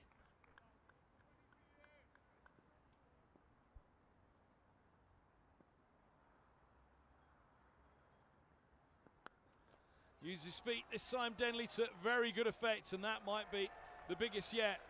As he held it, he has as well. Up into the top tier it went. 6 to end the over, 2 sixes to end Luke Holman's evening. He could have had a stump in. Makes a little bit of a mess of his figures, but 3 for 27 from his 4 overs. Outstanding from Denley. It brings up the Spitfires 150 as well. Good catch, sir, in the crowd. He's taken that so calmly. Acting very cool, just chucking it back. Nice and easy, no stress. A good spell from Luke Holman. Changed the innings. Just 2 sixes, just damaging those figures at the end there, but 3 very important wickets. Be Blake Cullen to return to the bowling attack.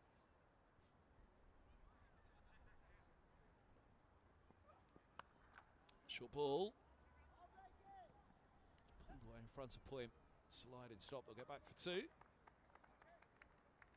team on the boundary rope. Joey Everson making the move over from Nottingham to Kent. Strikes at 141 in T20s. We saw with that 6 in the last over, he can strike a really clean ball.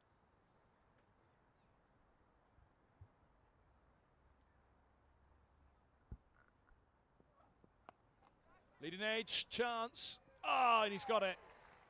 Let's get going. If he was going to get anywhere near it, Cullen, fingertips really, it was looping which gave him the chance. Only just about managed to wrap his fingers around it. Don't think he quite got it in the bucket. Looking to play across the line again. Look at that, scooped up. Yeah, he got a good grab of it. Sometimes it can just go up and you lose it. Where's it gone? There it is. Excellent from Cullen. Another big wicket.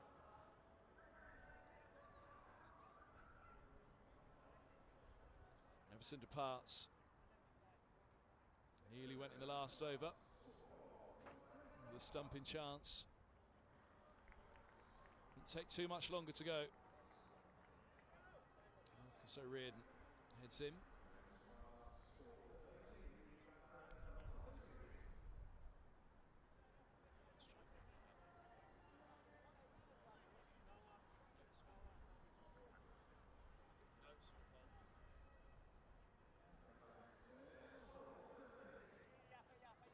Swanepoel it is that's skipped up.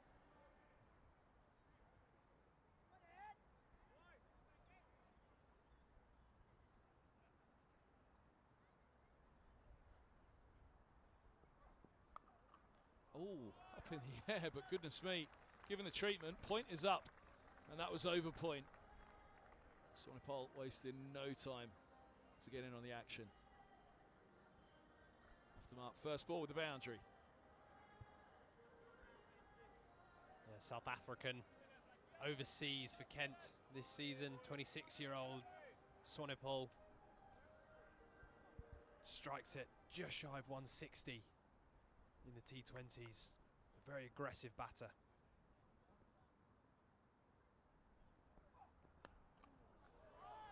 Skied and taken by Higgins. It was up there for a long time in the floodlights. Higgins holds on. Swanepoel is a boundary now. Middlesex have another wicket here. End of the Kent innings. It's in danger of coming crashing down.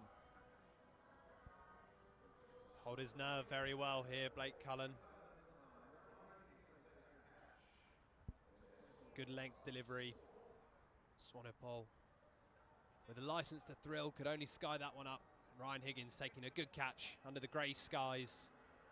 Not easy to pick that white ball out, but he's held it comfortably.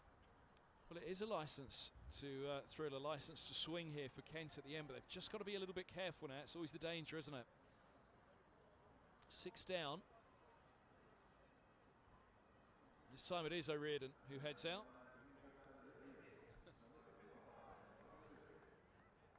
Oh, no, wait, Stuart. 158 for 6. As O'Riordan checks the fields. Denley at the non-striker's end. Denley's role in this now becomes oh so important.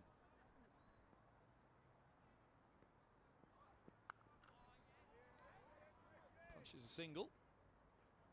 On's come of the over. 2 wicket, 4 wicket, 1. What comes next for Denley? 3 overs to go. You fancy Denley's got to think he needs to be there in at least the 19th, but potentially the 20th as well.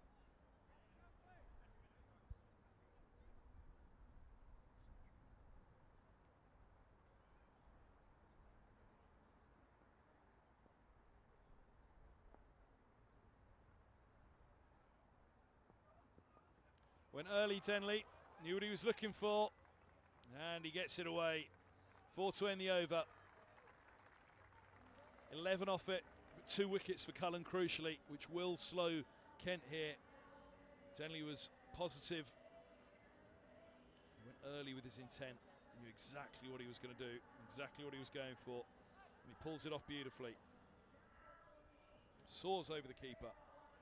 Just a couple of skip bounces. Another boundary. 163 for 6. 38 years old, Joe Denley, but not afraid to get inventive. Try and keep up with those younger batters. It's been a good innings here from the veteran. 36 not out from 25 deliveries, striking at 144. If he's there at the end, you feel Kent will be in a very good position.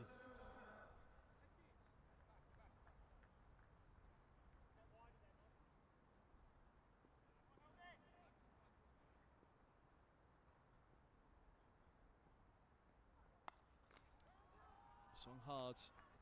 These are the key overs now for Helm at the end. Middlesex will hope that he's able to close this out for them.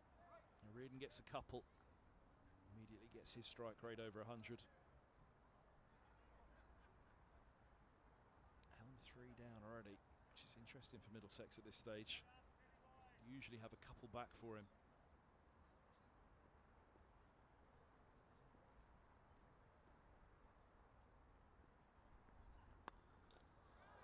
Up in the air and all the way. Nice shot from Reardon.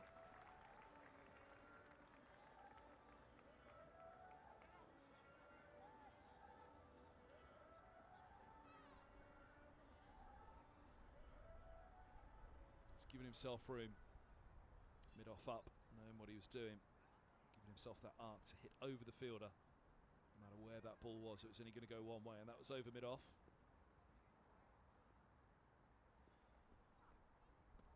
Tried the same again. Helm ready for him this time. Yeah, we've seen it in this first innings. Anything just a little bit too full in the batter's arc. It's been easy to get away. Helm just dragging his length back slightly, following the batter. It's a good response from the pacer.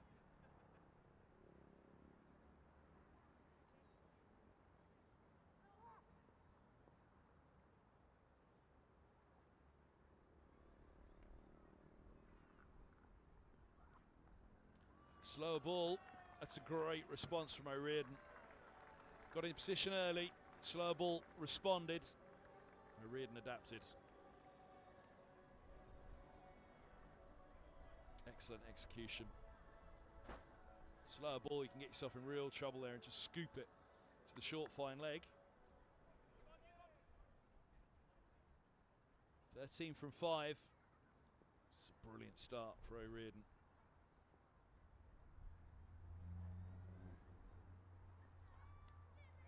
And that one's nicked through. Thick edge through, you can hear the click.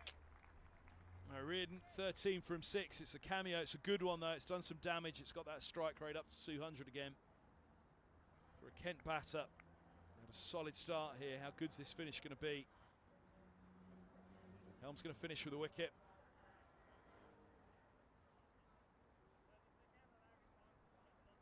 Been on the move, O'Riordan.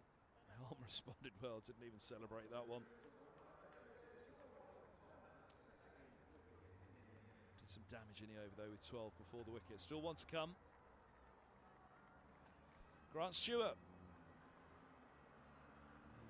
the hero of the pink ball match a few years ago at Canterbury, ran through Middlesex with the ball and then thumped 100.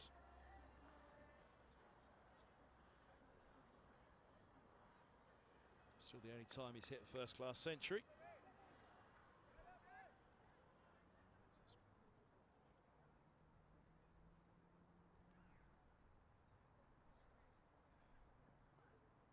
Oh, be a wide. Down the leg side, he was expecting Stewart to give himself room.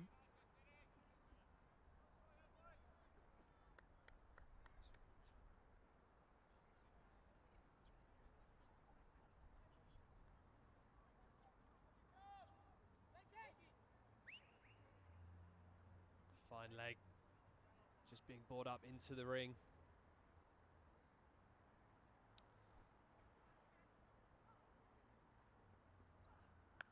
Slow ball, slapped, just short. So brave from Cracknell. We were in the perfect line to see the trajectory of that one, and he never really had a chance, but he went for it nonetheless. Couple to end the over.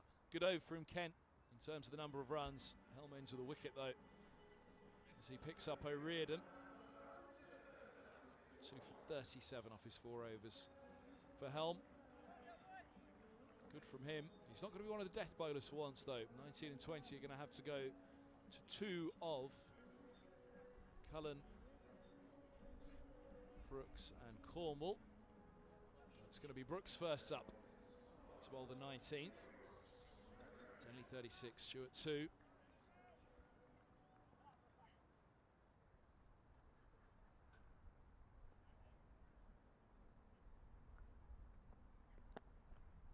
Oh, block hole dug out. Good start from Brooks. Brings Stewart on to strike.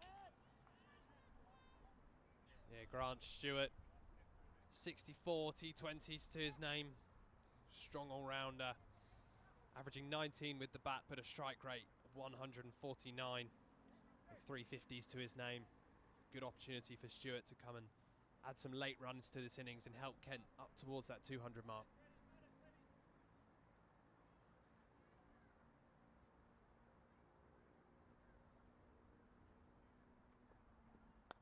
Slower ball, chipped. Oh, I think he might have just had the foot over there. Holden, he says he doesn't know. He looks to the crowds. Tough to tell.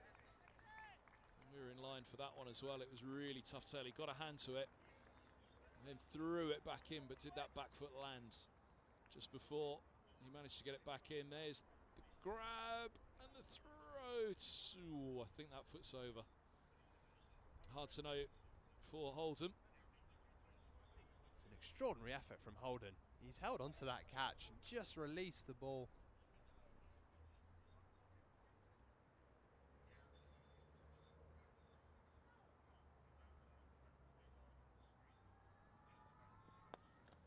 Chipped again, this time Holden's up. Just a single.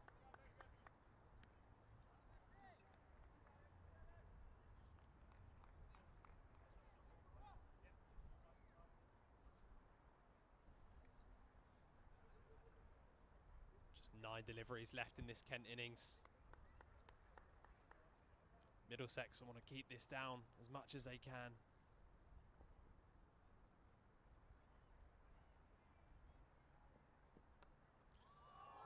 That's a brilliant little scoop from Denley. Already seen one of them from him. He goes again with this one. Excellent execution, it really is. It's tight what he's got to do. All of it's tough. There's no sleeping in a blast match. Can't take your eyes off the ball either.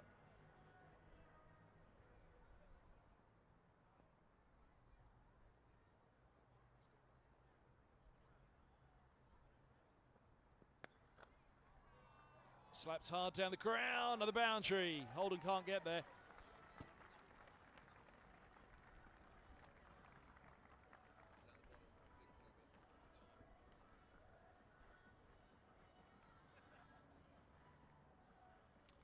Middlesex tight for the cut-off time here. They're just going to do it. You have to start the last over before 2022. So 2021 is the cut-off. Should phase into insignificance though when Middlesex start the next over. Although that's away, this could delay matters a little. Holden coming around, gets the throw in, holds them to a single. Denley's on to 46, he'll keep the strike for the start of the 19th. Middlesex need to be there quickly. Helm's on the move. Middlesex should be all right.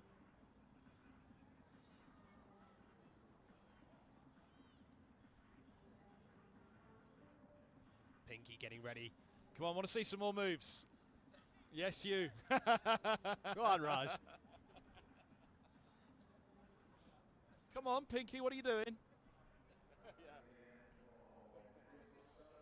You know, you're not getting me out there. Nice idea, but no.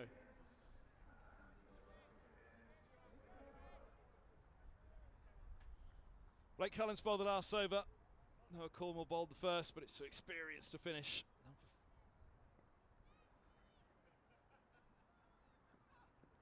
Oh, Denley goes to reverse. He's looking for the wides.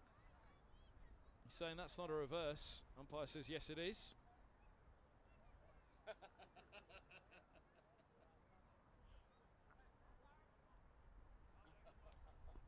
Good start from Blake Cullen. Important that Middlesex keep this score below 200.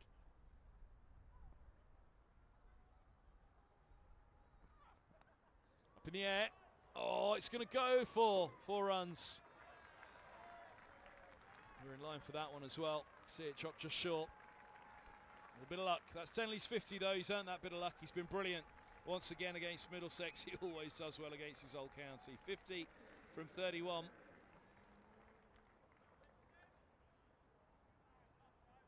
'35th half century in T20s for Joe Denley. Just the 31 deliveries to get there.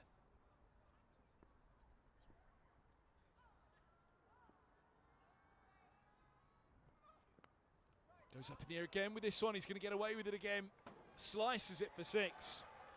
Over deep third it goes. He's on to 56.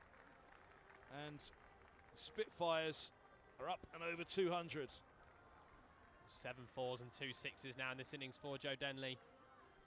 It's been key for the Spitfires batting lineup, and he's finishing strong.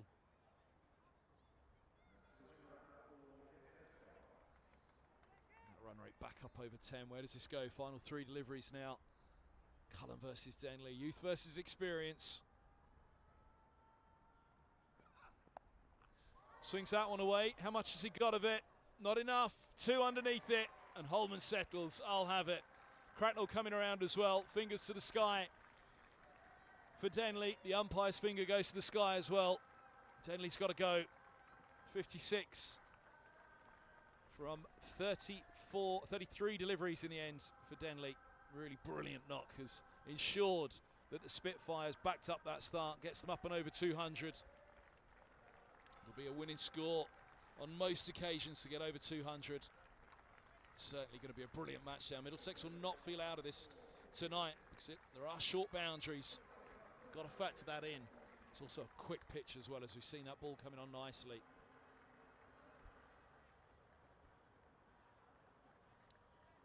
It is from Cullen. Dropping short, and again that's been the tactic all the way through, just trying to go just short of a length and say to them try and swing to that big boundary. Bartlett out to face. Oh, and he might not be there for long. It's just out of reach. Skipper Eskenazi backtracking. Nearly another Elias Deploy moment. Xavier Bartlett, the second overseas in this Kent lineup. Excited to see what he can do with the ball, but starts with 2 runs here. 1 more ball remaining in this innings. Can he find the boundary? Or can Blake Cullen keep this to a dot ball?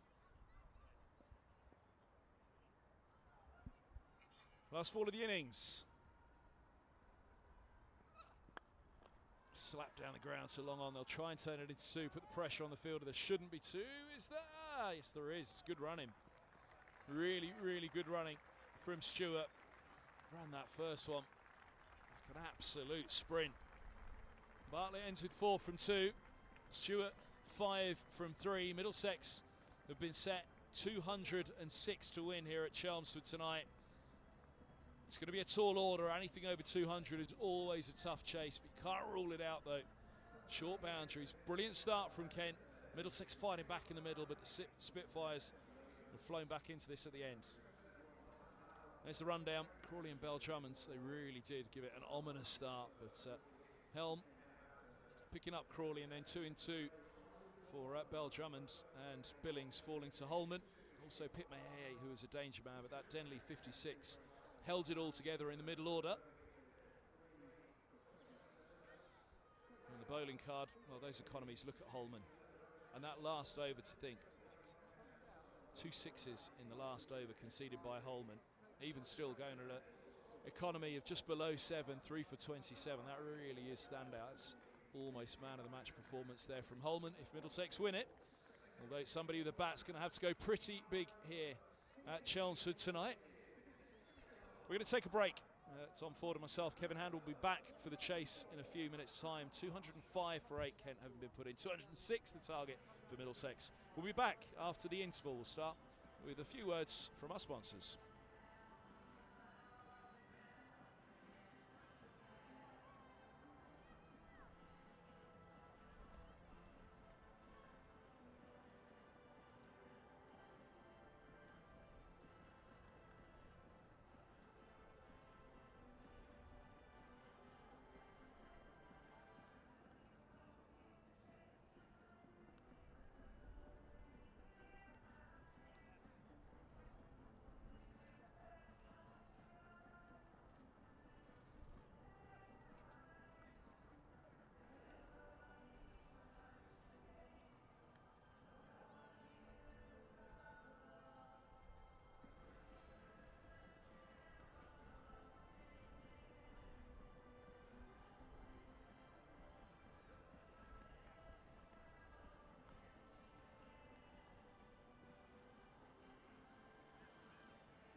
And a warm welcome back to Chelmsford, where Middlesex are about to start the chase. 206 is the target. The Spitfires, 205 for 8, having been put in by the man on the left, Stephen Eskenazi, the man on the right, he's taken the captaincy from in the championship.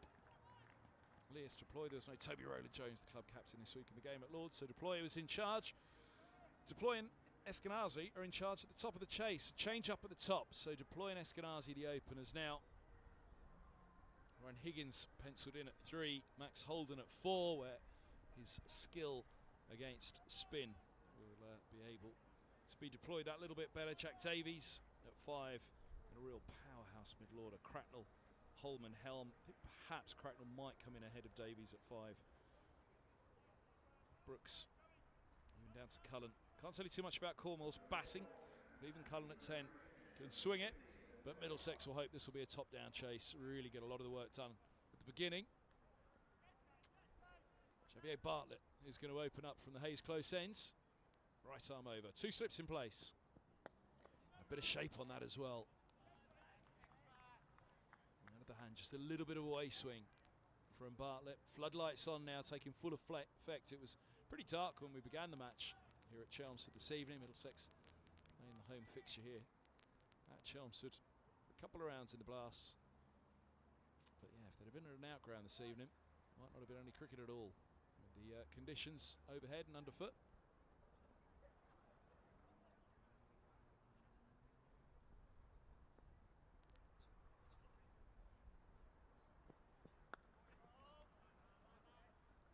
Quick single taken.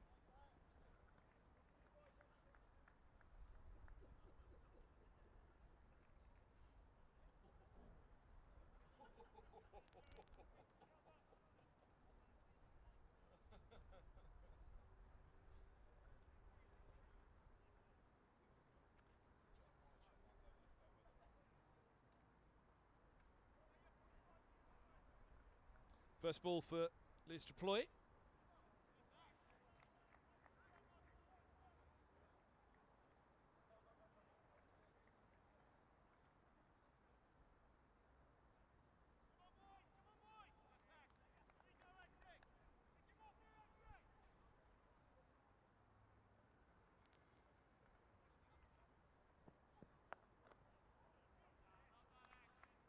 Dab.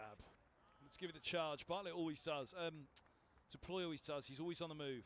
From the first ball, whatever the format, Middlesex are hoping for some real fireworks in the Blast. From Leas Deploy this season, captured from Derbyshire. South African, but with a Hungarian passport, qualifies for England next May. Plays a non-overseas anyway at the moment with that Hungarian passport.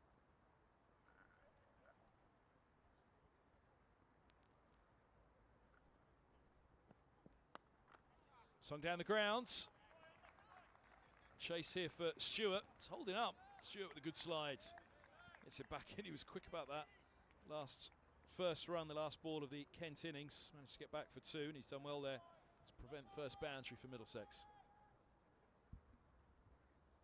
205 for 8.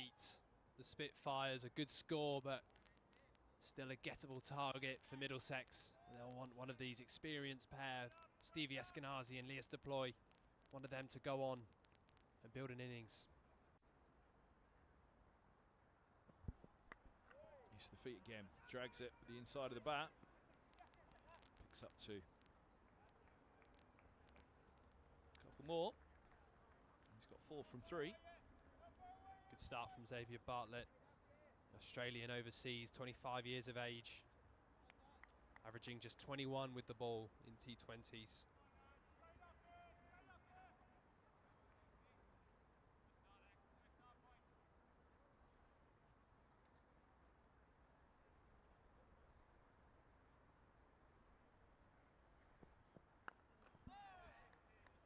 Can't get hold of that one either. So we can stand and deliver on this occasion. Deploy. Drop ball ends the over, just 5 off the first over. Good start by Bartlett. Deploy and Eskenazi. We're just trying to have to get the feel of this.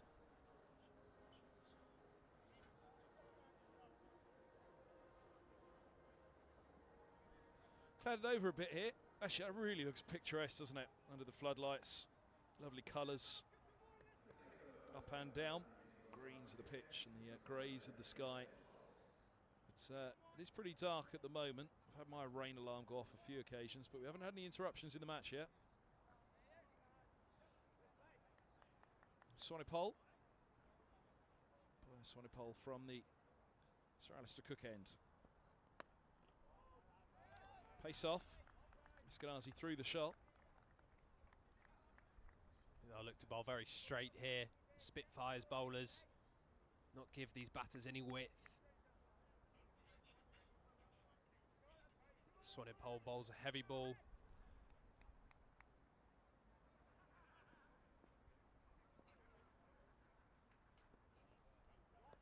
Eskenazi looking to get inventive, not quite connecting with that ramp.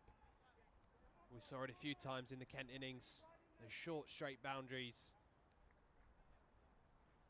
Inventive player, Stevie Eskenazi, but just couldn't quite connect.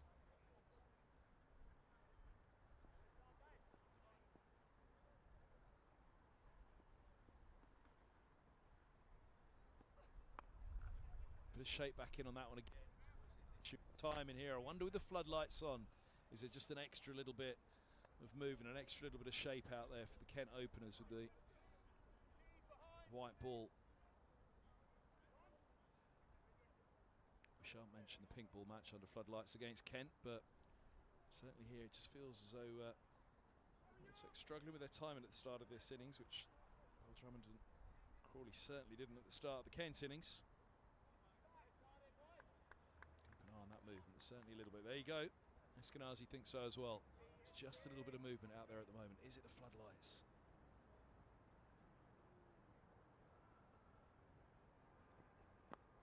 That's a brilliant delivery, right into the block hole. Deploy. Looking to give himself room outside leg. Try and open up. There goes a little dance, but right into the block hole. That's perfect. Malinga would have been proud of that one.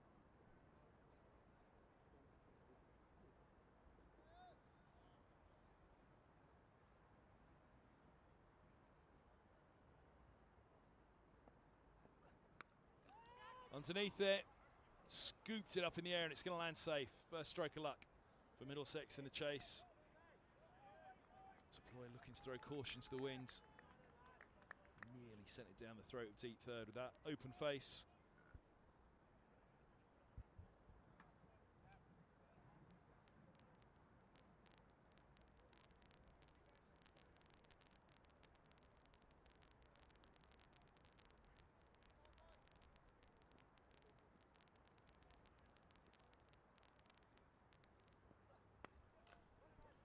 Just a dab from Eskenazi.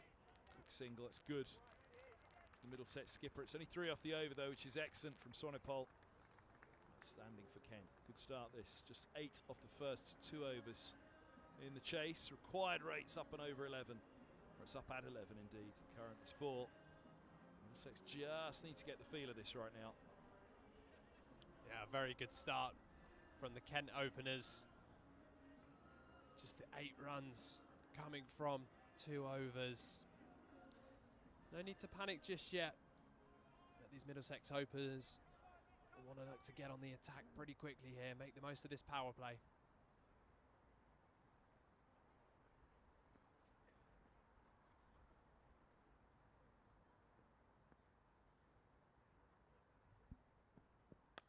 Slapped hard. Picks that one up, Eskenazi. Middlesex's first boundary. Becomes something of a relief at the start of the 3rd over.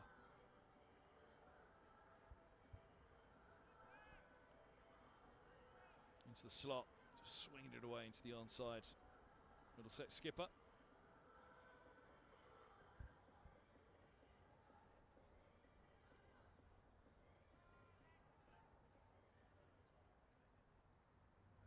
Steve Eskenazi making his 100th T20 appearance tonight. Captain for Middlesex. Can he stand up from the front and make the difference? Onto the pads. Eskenazi again, looking to give himself room. Experienced white ball pro now, BBL winner. Really was nailed on for first class cricket when he first broke in to the Professional setup at Middlesex, but has made himself into a white ball expert as well now. Looking to win his place back in that championship side. Skipper in this will be off to the 100 again in August.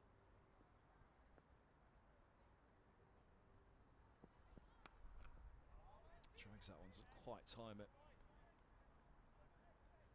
8 from 9 from Eskenazi, deploy 5 from 6. One of them in this power play is going to have to go for it, and here comes the chat. Deploy calls Eskenazi down to work it out. They can't leave runs out there, and at the moment there's plenty of runs left out there. So one, if not both of them at the moment, are going to have to go and go big. Try and maximise the 3.3 overs left to the power play.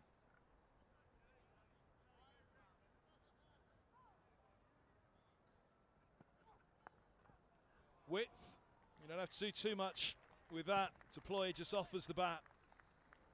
Short third up inside the inner circle. Middlesex have another boundary. Yeah, a bit of width. Deploy, throwing his hands at that one. Getting an edge, falling very safely, running away from 4, much needed boundary. I think it will be the left-hander that takes that step forward to be the aggressor throughout this power play.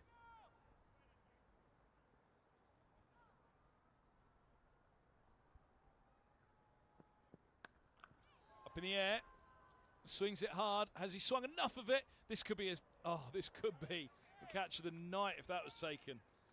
Stewart coming around underneath it. He did not give up. Kept going, kept going. It was nearly 6. Once it fell short, it plugged. It was up there so long. In the Chelmsford night sky and those floodlights, he was not giving that up. That would have been the catch of the night and an early contender for catch of the season in the Blasts.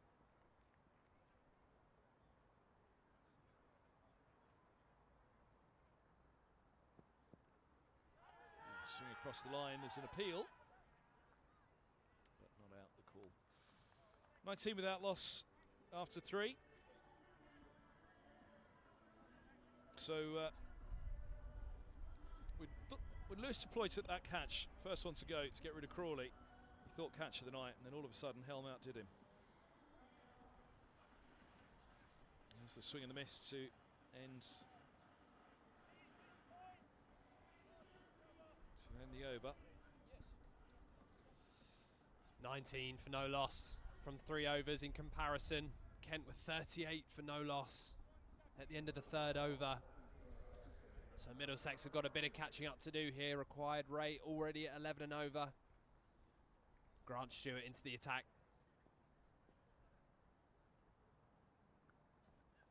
Stewart into the attack and dragged away first ball. A slide, a slip, and a recovery from Denley. Only past 50 for Kent. Stewart likes bowling under the floodlights against Middlesex. Prefers a pink ball in his hand, but white one will do. Certainly Eskenazi was giving the indication that there's a little bit of movement out there. If there is, this man will find it.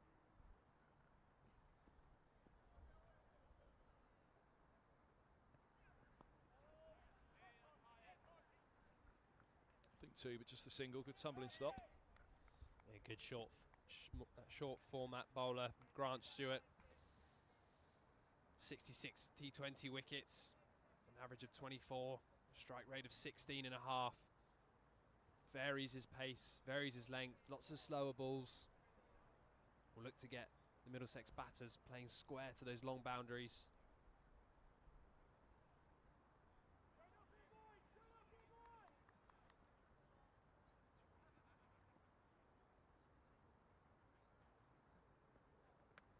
Oh, goes for the scoop, but he's got to go back to the pavilion. Steps across, top of middle and leg struck. Clear ploy from Lewis at the top, but misses it and has to depart from 11 from 10. 22 for 1 midway through the 4th.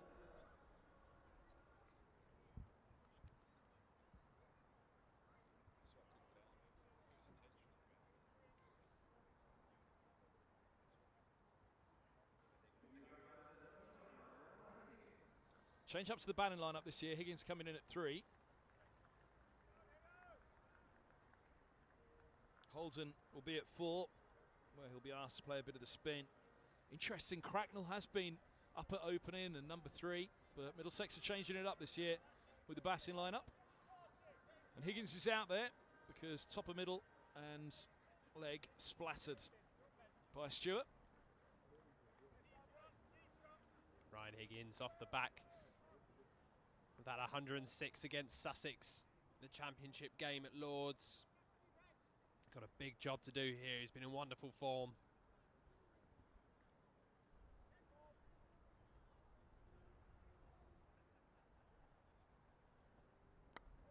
Shape on that again. A little bit of away swing. There's Higgins signalling it as well.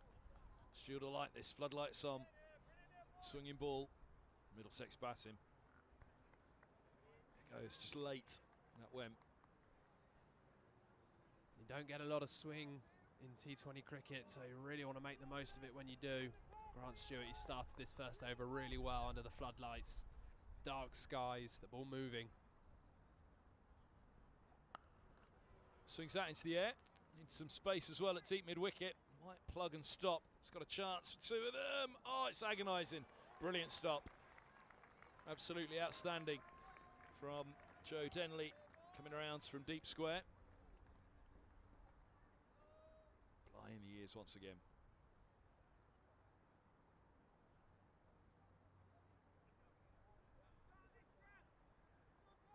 Look at that. No margin for error at all.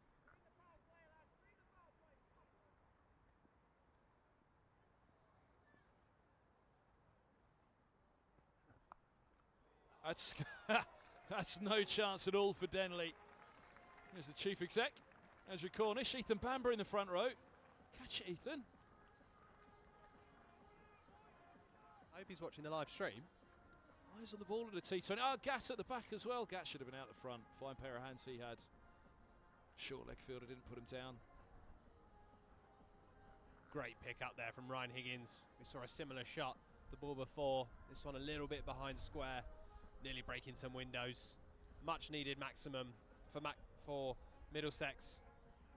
Ryan Higgins off to a good start.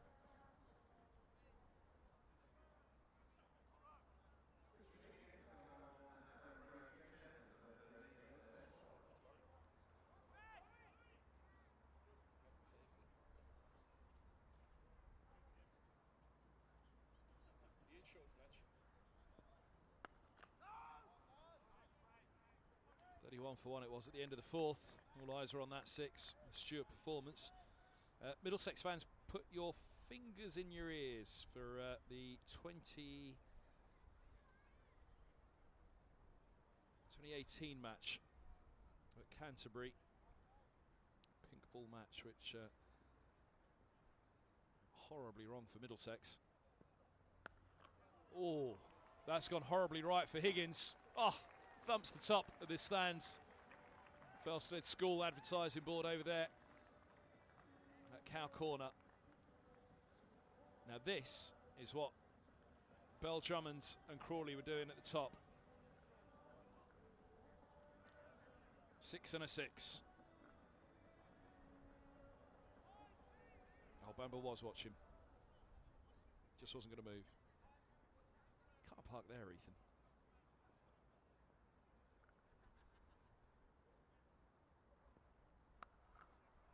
Over the top of that, connects hard.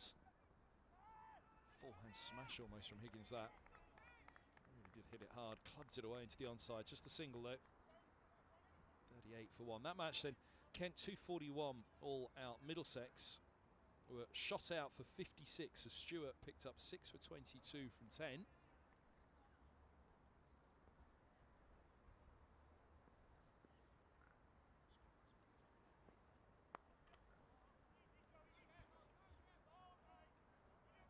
Just a single into the covers. Still his best. That's 6 for 22 for Grant Stewart, Italian international. Middlesex all out for 56. Kent second innings, a century for Stewart. 74 balls, 13 fours, 5 sixes. You can take your fingers out of your ears now, Middlesex fans. Up in the air, Could be the end for Higgins. 2 running in, 1 holding on.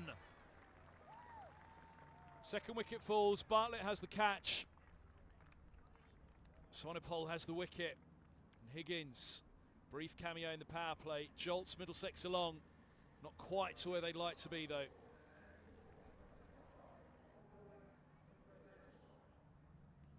Ten from 6 deliveries. 1-6 for Higgins.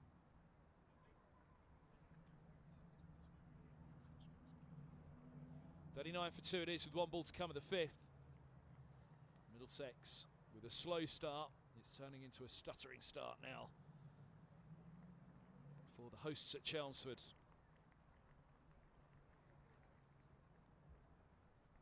Just got underneath it. Up it went. And out Higgins had to go. Getting the gang back together at the top for Middlesex in the power play. Holden and Eskenazi, formerly the opening pair for Middlesex in the blasts. Got a bit of a recovery job to do here. Right-handed, left-handed combination as Deploy and Eskenazi were.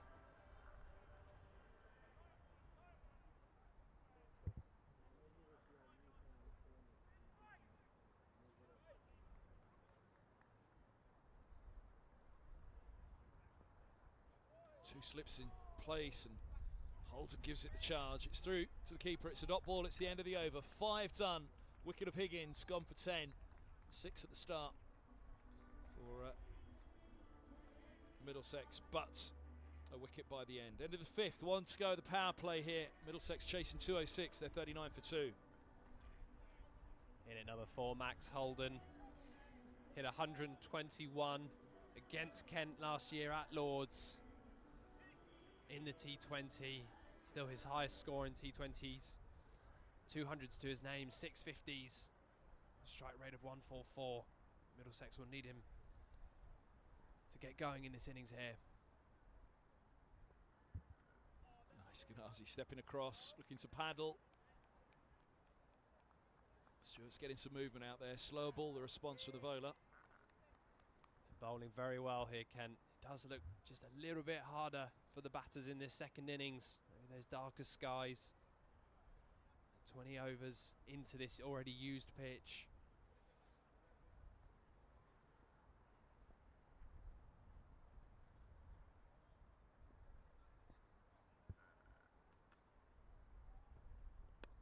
Slow ball dabbed by Eskenazi, single taken.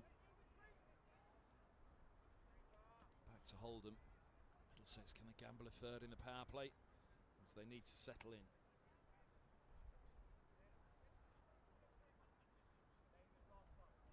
Bed in for the long haul here. The chase, that run rate 7.5. Short boundaries at Chelmsford. It's a big scoring ground, a high scoring ground. Cold ones, a few cold ones, swapped for a few warm ones. Don't blame anybody. Temperatures dropping at Chelmsford. Holden giving himself room, doesn't quite get it through. Gets the single though. Back to Eskenazi.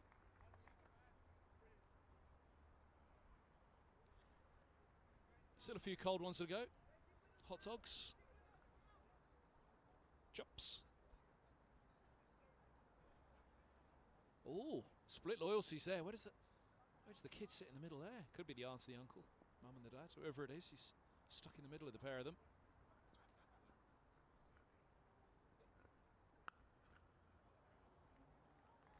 Oh, that's a projectile. It's gone from Eskenazi. He's into the 20s. Middlesex need the skipper to fire here. Blazed through mid-wicket. Sweetly struck.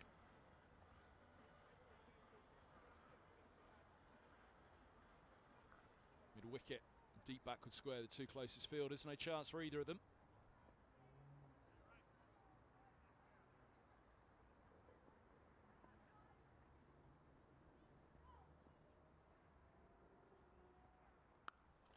Wow, that's a big hit, but is it big enough? No, it's swung to the big boundary. Crawley's underneath it, and Crawley makes no mistake.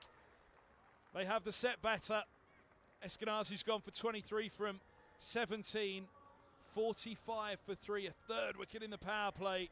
That usually spells trouble for any side in a chase. Middlesex really do have their work cut out now. The power play is going to end in something of a slump. Eskenazi had just started to get going. Stewart with a wicket again, doing the damage. Crawley with a safe pair of hands.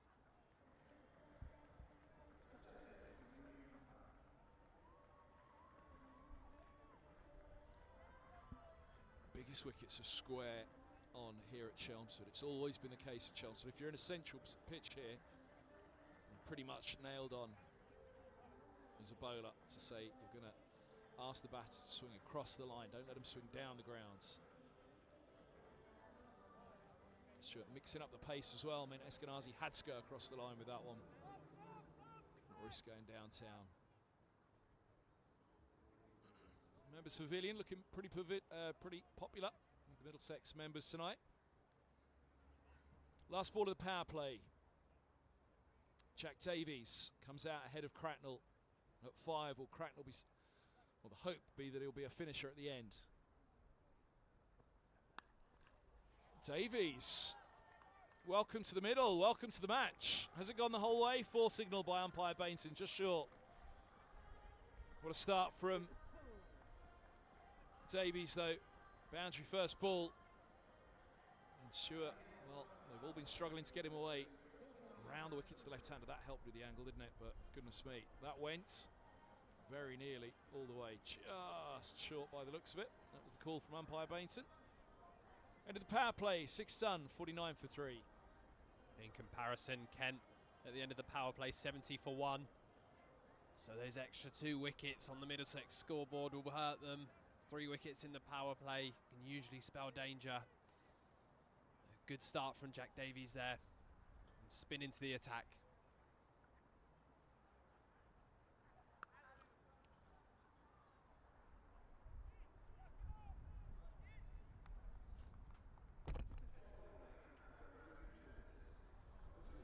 So Reardon.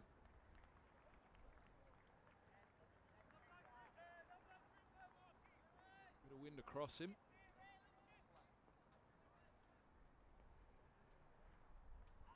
Oh, leg side now. Tell you what, that wasn't far from bowling him around the legs. It's going to get away for 4. All action delivery. That could have been anything. It's a boundary for Middlesex. Another welcome on. Davies swatting hard at it down the leg side. Short fine leg not able to get across. But he swept that pretty much off leg stump.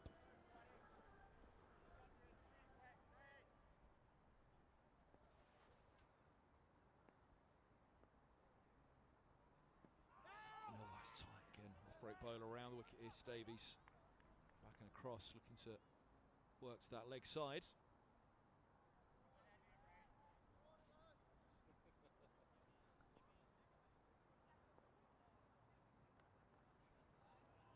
That's nicely timed on the sweep, difficult to time, but he gets it away. Stewart's there to protect the boundary.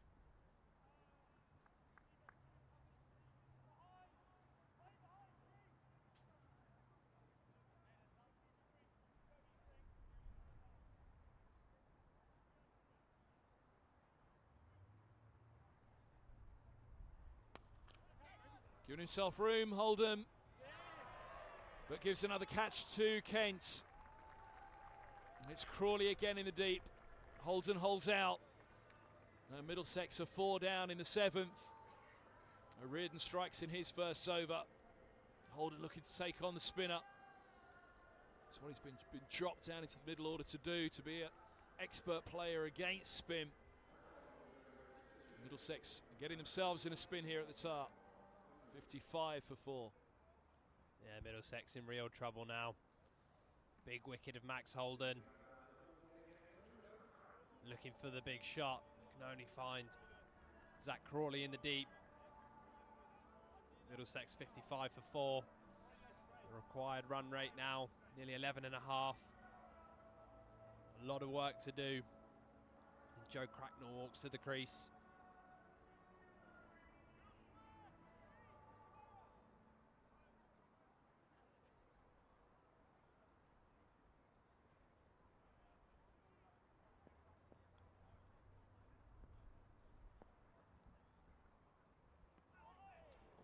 past the edge. Cracknell looking to drive. Middlesex do have a lot of batting. You don't want to leave it too late though. 7 overs done, 55 for 4. Holden the latest to fall. Crawley with the catch. Holman, Helm, Brooks, Cullen all know how to hold a bat, particularly Holman. Between Holman, Cracknell, Davies, could probably throw the three of them up in the air as to which way they come in. They're all of that higher quality. There's Holman ready to come in next. Eskenazi at the front in the reflection. Cullen not far behind. Still got a smile on his face for now. Over to Matt Parkinson. A bit of wrist spin.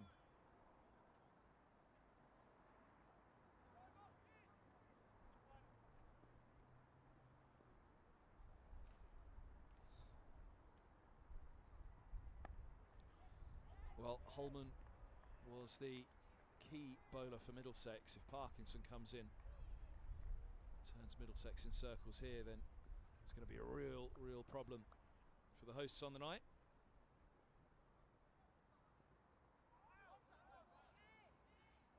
A really good addition to the Kent bowling lineup. Matt Parkinson got a wonderful T20 record, averaging 18, strike rate of 14, 139 wickets.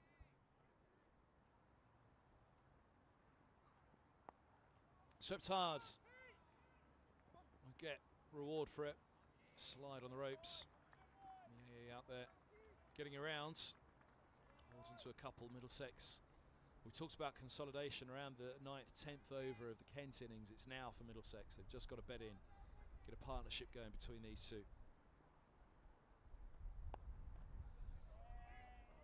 Slap for a single.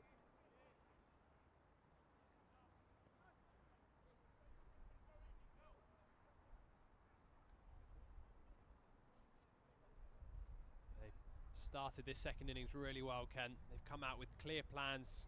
Sam Billings marshalling his field. The bowlers have bowled to the plans. It's paying off so far for the Spitfires.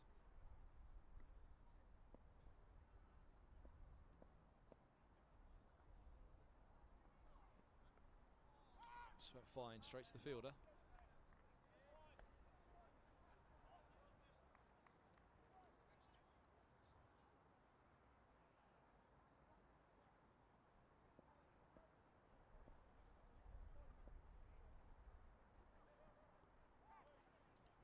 Catch, didn't quite get hold of that, just bobbed up off the bat.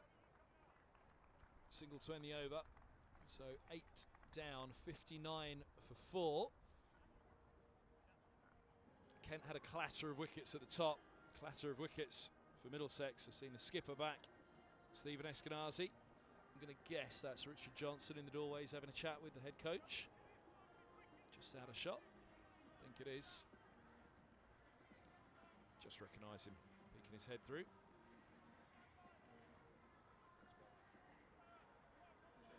Over to Everson. Bit of right arm seam up.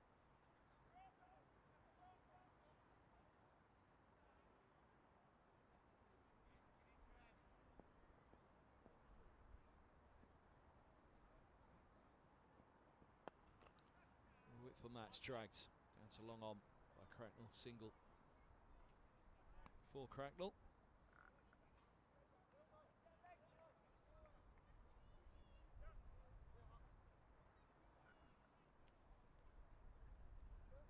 Kent had that little clatter when they lost 3 for 20, or they lost 2 in 2 balls with Bell Drummond and Billings departing. They were 79 for 3 in the 8th over at that point.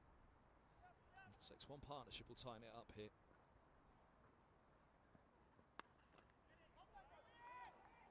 Good from Everson. Davies trying to be positive. The 4th wicket went down in the 14th over, 127 for 4. That's what Middlesex saw. I'm not going to target a like for like, but from a neutral perspective looking on, that's where Middlesex will want to try and get to, somewhere around 127 for 4. Around that 13th. That's swung into space by Davies. Crawley coming around. Take 2. Sonipol coming around from deep mid-wicket and perfectly between the two of them.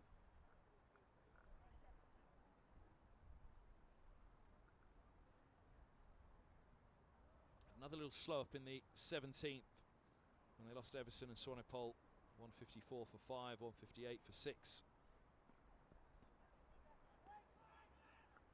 Middlesex have just got to get close to that kind of region now to give themselves a chance to go big at the end. I know that Helm can do it.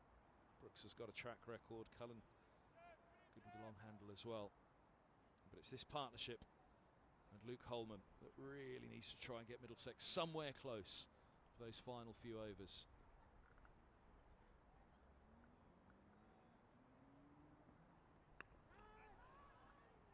Cut in the air. Yeah, he's back. The cry was catch, but check the shot, Davies. I'm sure he didn't put it down the throat of the fielder.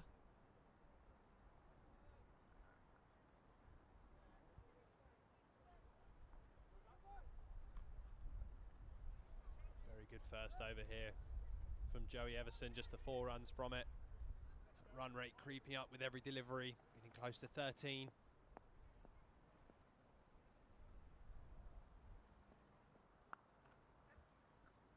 Cut into the covers, and Middlesex just happy to see ball play ball at the moment. They're putting away the big shots for now. That's what they've got to do. Just the 5 off the over, run rate of 7s. It's not out of control just yet. One thing that is out of control is the weather. It's windy, as you can see. A little bit of rain rolls in now. Then Middlesex are in trouble with the DLS. They're a long way behind.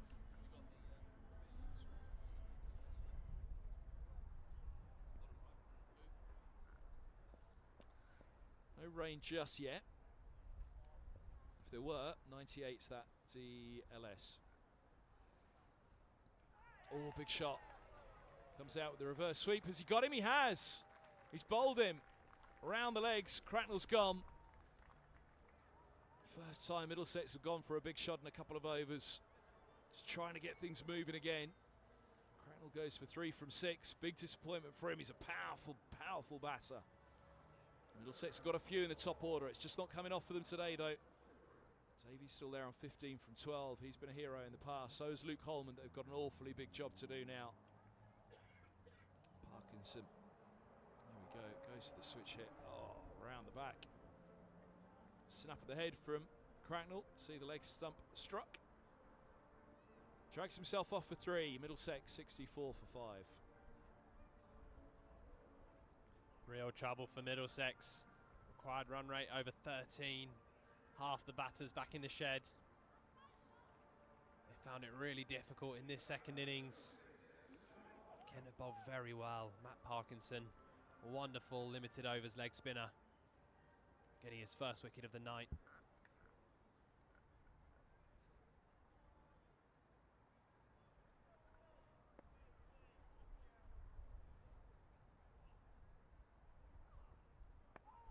Wrist spinner to wrist spinner. Holman gets into position. He's going to have to resist the temptation for a few overs, but they are going to have to be careful of that required rate. Up and over 13, it won't be far until it's up and over 14 and onwards. Got the work cut out at the moment to keep it under control. You're going to have to save the big overs for the end, though, Middlesex. Just try and get close. Easy game sat from here, though. Middlesex themselves might be thinking, get going and keep going. It's either going to come off or it's not.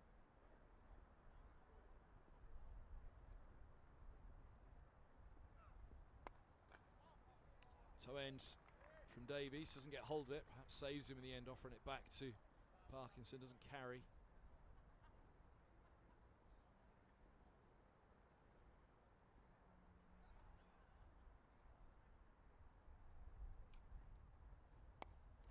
Goes big with this one. And goes all the way into the netting, acting as a sight screen. The Sir Alistair Cook ends. Nobody's quite got it into the river tonight. Tells you a little bit of a story that nobody sent it out of the ground. It's the short boundary at the river ends.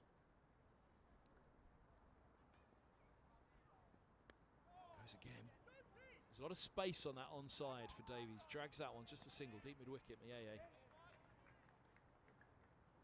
Into the over. 8 off it, but the wicket of Cracknell bowled around his legs.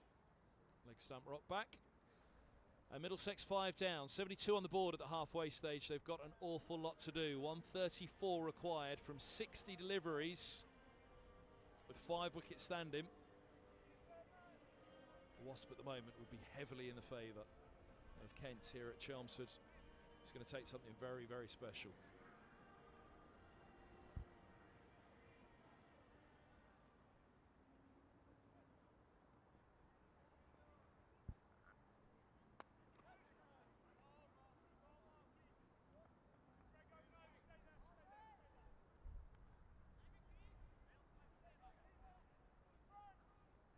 Davies has got to start now. 22 from 15.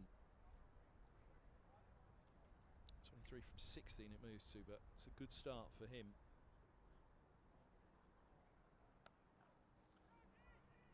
That's a good start in the boundary count for Holman. Reverse from the lower middle order. He's a fine, fine batter. Will he be able to show his skills tonight? Middlesex need him to. Lovely reverse sweep from Luke Holman. Much needed boundary. He can certainly play. Strikes a very sweet ball.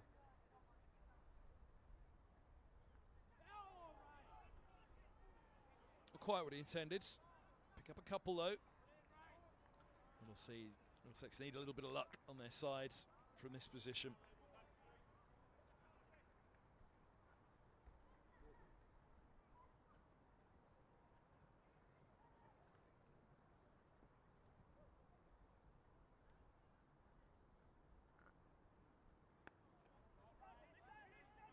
Places that nicely, Holman.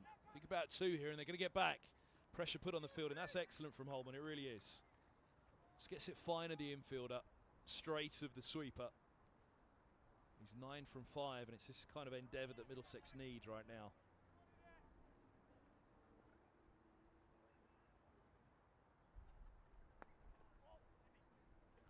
Going to look 2 again here. This is outstanding from Holman, it really is.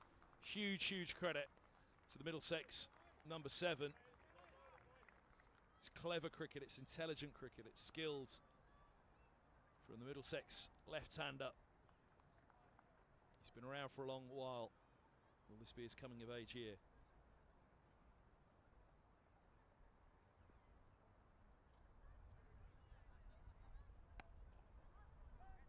Full bunger. Haven't got full reward. Pushed back in. Oh dear, slip and a slide. They could think 3 here. Comedy of errors. Out on the boundary rope for 2 of the older fellas, Grant Stewart and Joe Denley.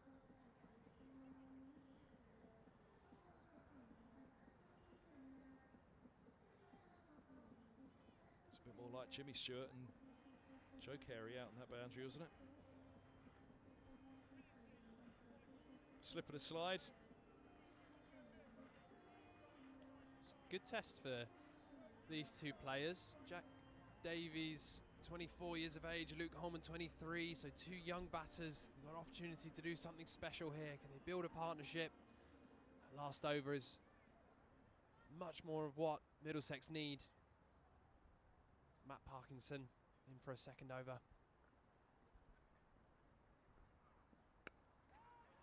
Swung into the deep, swung into trouble, swung down the throat of Long On. Bartlett holds on. Middlesex is 6 down. Another Middlesex batter gets a start, but then has to get on his bike.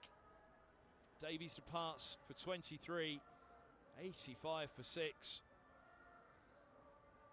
Been a lot of space out there. He was targeting that gap between Long On and deep mid-wicket. Percentage shot to some extent, just couldn't get it away. Getting down to last chance saloon now for Middlesex. Holman's still there, 13 from 7. Tom Helm joins him. Middlesex needing 121 from 53. They know they need boundaries, they need big boundaries as well. They need 6s. It's on Davies' mind. The damage is done, to be fair. Anything at this stage now from Middlesex, it's a long shot. So you can't particularly blame anybody at this stage of the innings for trying to get going and keep going now.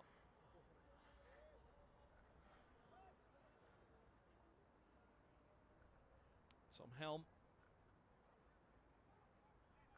was sent in as a pinch hitter earlier this week for Middlesex at Lords, trying to reach the final few batting points in the game against Sussex. He's swinging hard here from the first ball, and he's gone. Parkinson's on a hat-trick. Helm goes first ball down the throat of long off. 7 down and nearly done, Middlesex. Hat-trick ball coming up for Parkinson. Holman had a chance at a hat-trick earlier. He picked up 3 wickets, the Middlesex wrist spinner. He watches on for the non-striker's end as Parkinson is doing some real damage here for Kent. It's a leg spinner's night.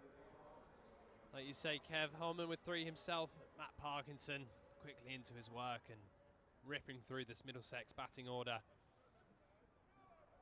Another catch for Xavier Bartlett. This game looks as good as gone now for Middlesex. Hat-trick ball coming up. This is why.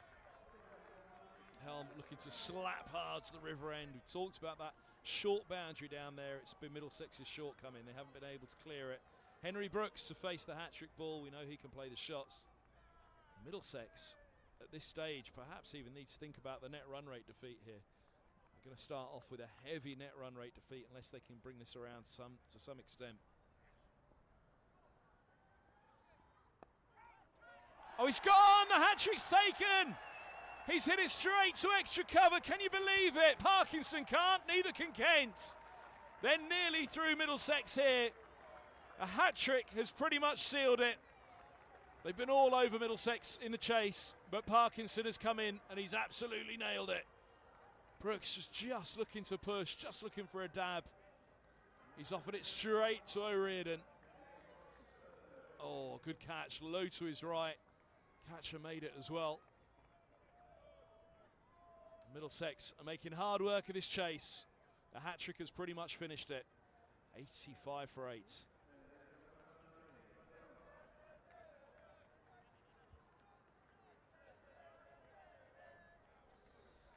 Henry Brooks not even trying to go too hard at that one, just a gentle push, but just the flight of Matt Parkinson doing the job. Extraordinary hat-trick in this opening game for Kent in the blast. Figures of 4 for 12 from his 15 deliveries so far.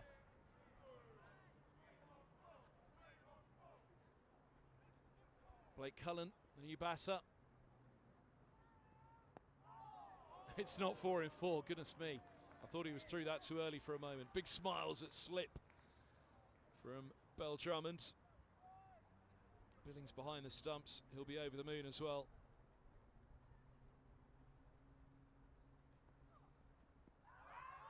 Now, he's turned that, he's straightened it, but not enough. Half a smile. Not quite Parky.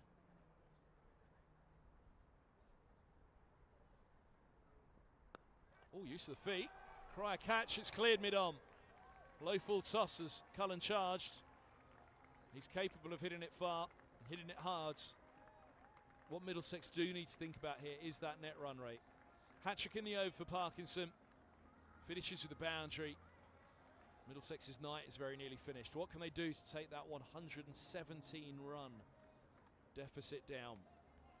89 for 8. It's going to be a heavy defeat unless these two can produce something pretty brilliant just to reduce the net run rate damage at this stage. A victory almost goes out the window. It's bat out your overs, get what you can. Live to fight another day.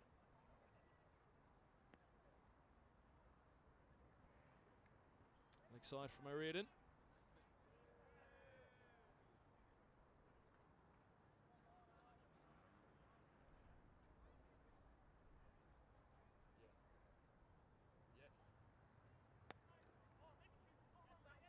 Little clap, a clip even from Holman. He's looking for 2 again, just a single. Cullen keeps swinging here. has a chat.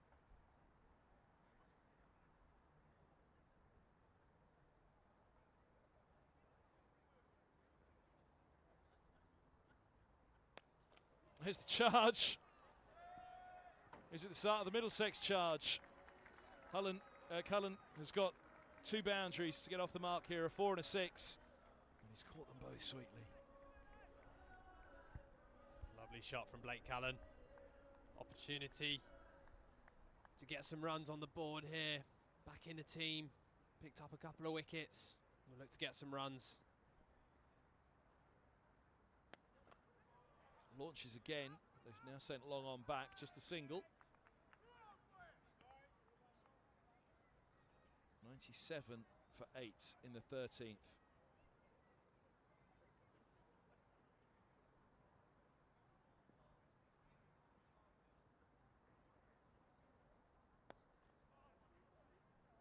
Just wristily working the ball around. Maybe that's the ploy. Let Cullen swing. Holman just plays the long game for a little while. And if he's left at the end with Cornwall, then maybe at that point Holman has to farm the strike. Farm what he can from this remainder of the innings. Oh, that's a beaut. Cullen's beaten all end up by that one. Top of off stump, just goes straight through, driving a length delivery. In hindsight, he wishes he'd swung hard rather than playing straight at it. Middlesex lose their 9th. They're nearly done. Kent are nearly through, 98 for 9. It's been a sorry start to the Middlesex Blast campaign with the bat. 98 for 9. Straight through the batter. Cullen walks off with 11 to his name. Debutant Noah Cornwall comes to the crease. Would certainly be a way to introduce yourself if Noah Cornwall was to do something special here, hey?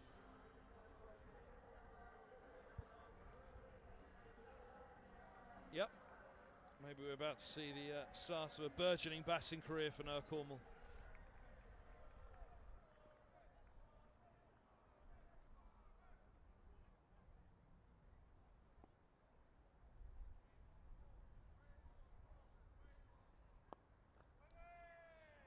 The feet for the single.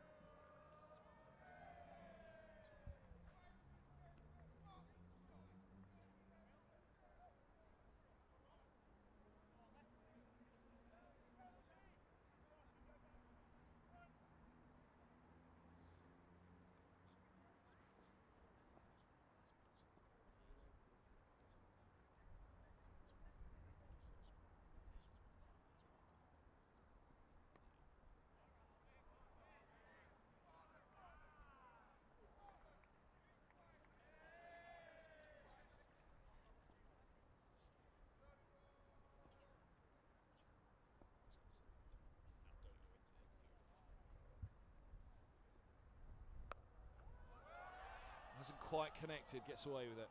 Just a single, Cornwall off the mark.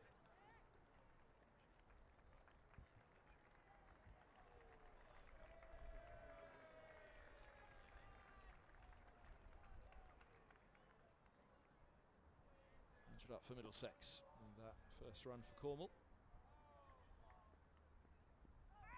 Ooh, down the track, it's got a chance.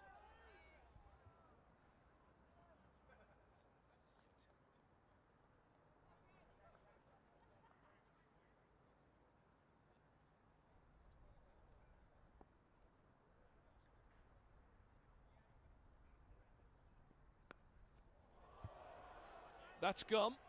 Might be the first one out of the ground tonight, as it is into the flats at the far side of the ground. We're looking across close to the pavilion. That's gone a long way for 6. There's a big, big 6 from Luke Holman. He was hitting a few big ones in the range hitting training session the other day, and that's the first big one tonight from Holman's bat, out of the ground, towards those flats. Windows in danger. 4 for 9 is the best bowling in a T20 match for Parkinson. 4 for 9, so he hasn't got a 5 for.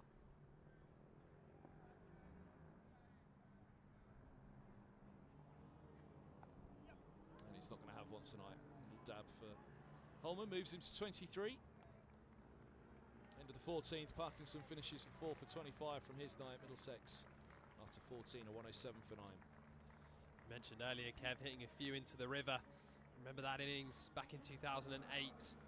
Graham Napier for Essex, 242 for 3. Graham Napier, 152 not out from 58 deliveries, with 16 sixes, and I think all 16 of them ended up in the river. If Luke Holman could do something similar here, Middlesex could be in business.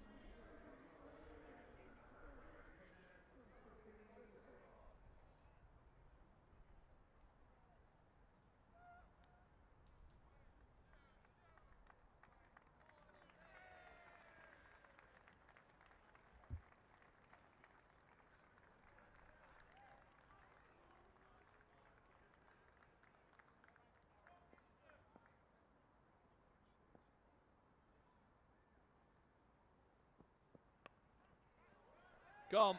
That's it. Holman's done for 23. Middlesex are all out for 107. Start of the 15th over. Heavy defeat. 98 runs. Kent pick up the victory by here at Chelmsford. Middlesex putting in Kent with the weather that was around. They were thinking about the chase.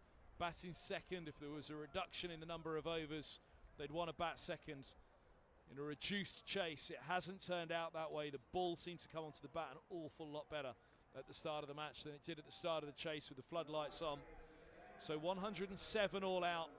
It's a tough start for Middlesex. They're going to have to dust themselves off from this one pretty quickly. It's been a match of 2 innings, 2 halves, a tale of 2 halves against the team from Canterbury. And unfortunately for Middlesex, those contrasting tales have come down badly for them. Just didn't get going at the start of this innings. We all noticed that little bit of movement, whether it was the floodlights, a bit of dew, whatever it was.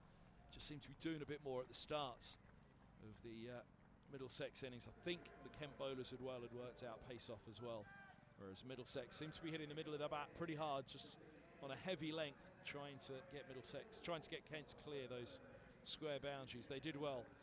No, Cornwall, not the debut he'll want to remember. Middlesex players, they've got to forget this one quickly and get on with it. A tough night, a hat-trick for Parkinson, and a strong performance from Kent.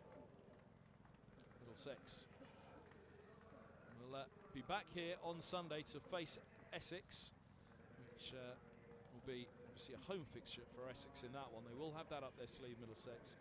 Having played here this evening, I'm sure Essex will have had a very close eye on this game as well, on their own ground, to have a little bit of research done.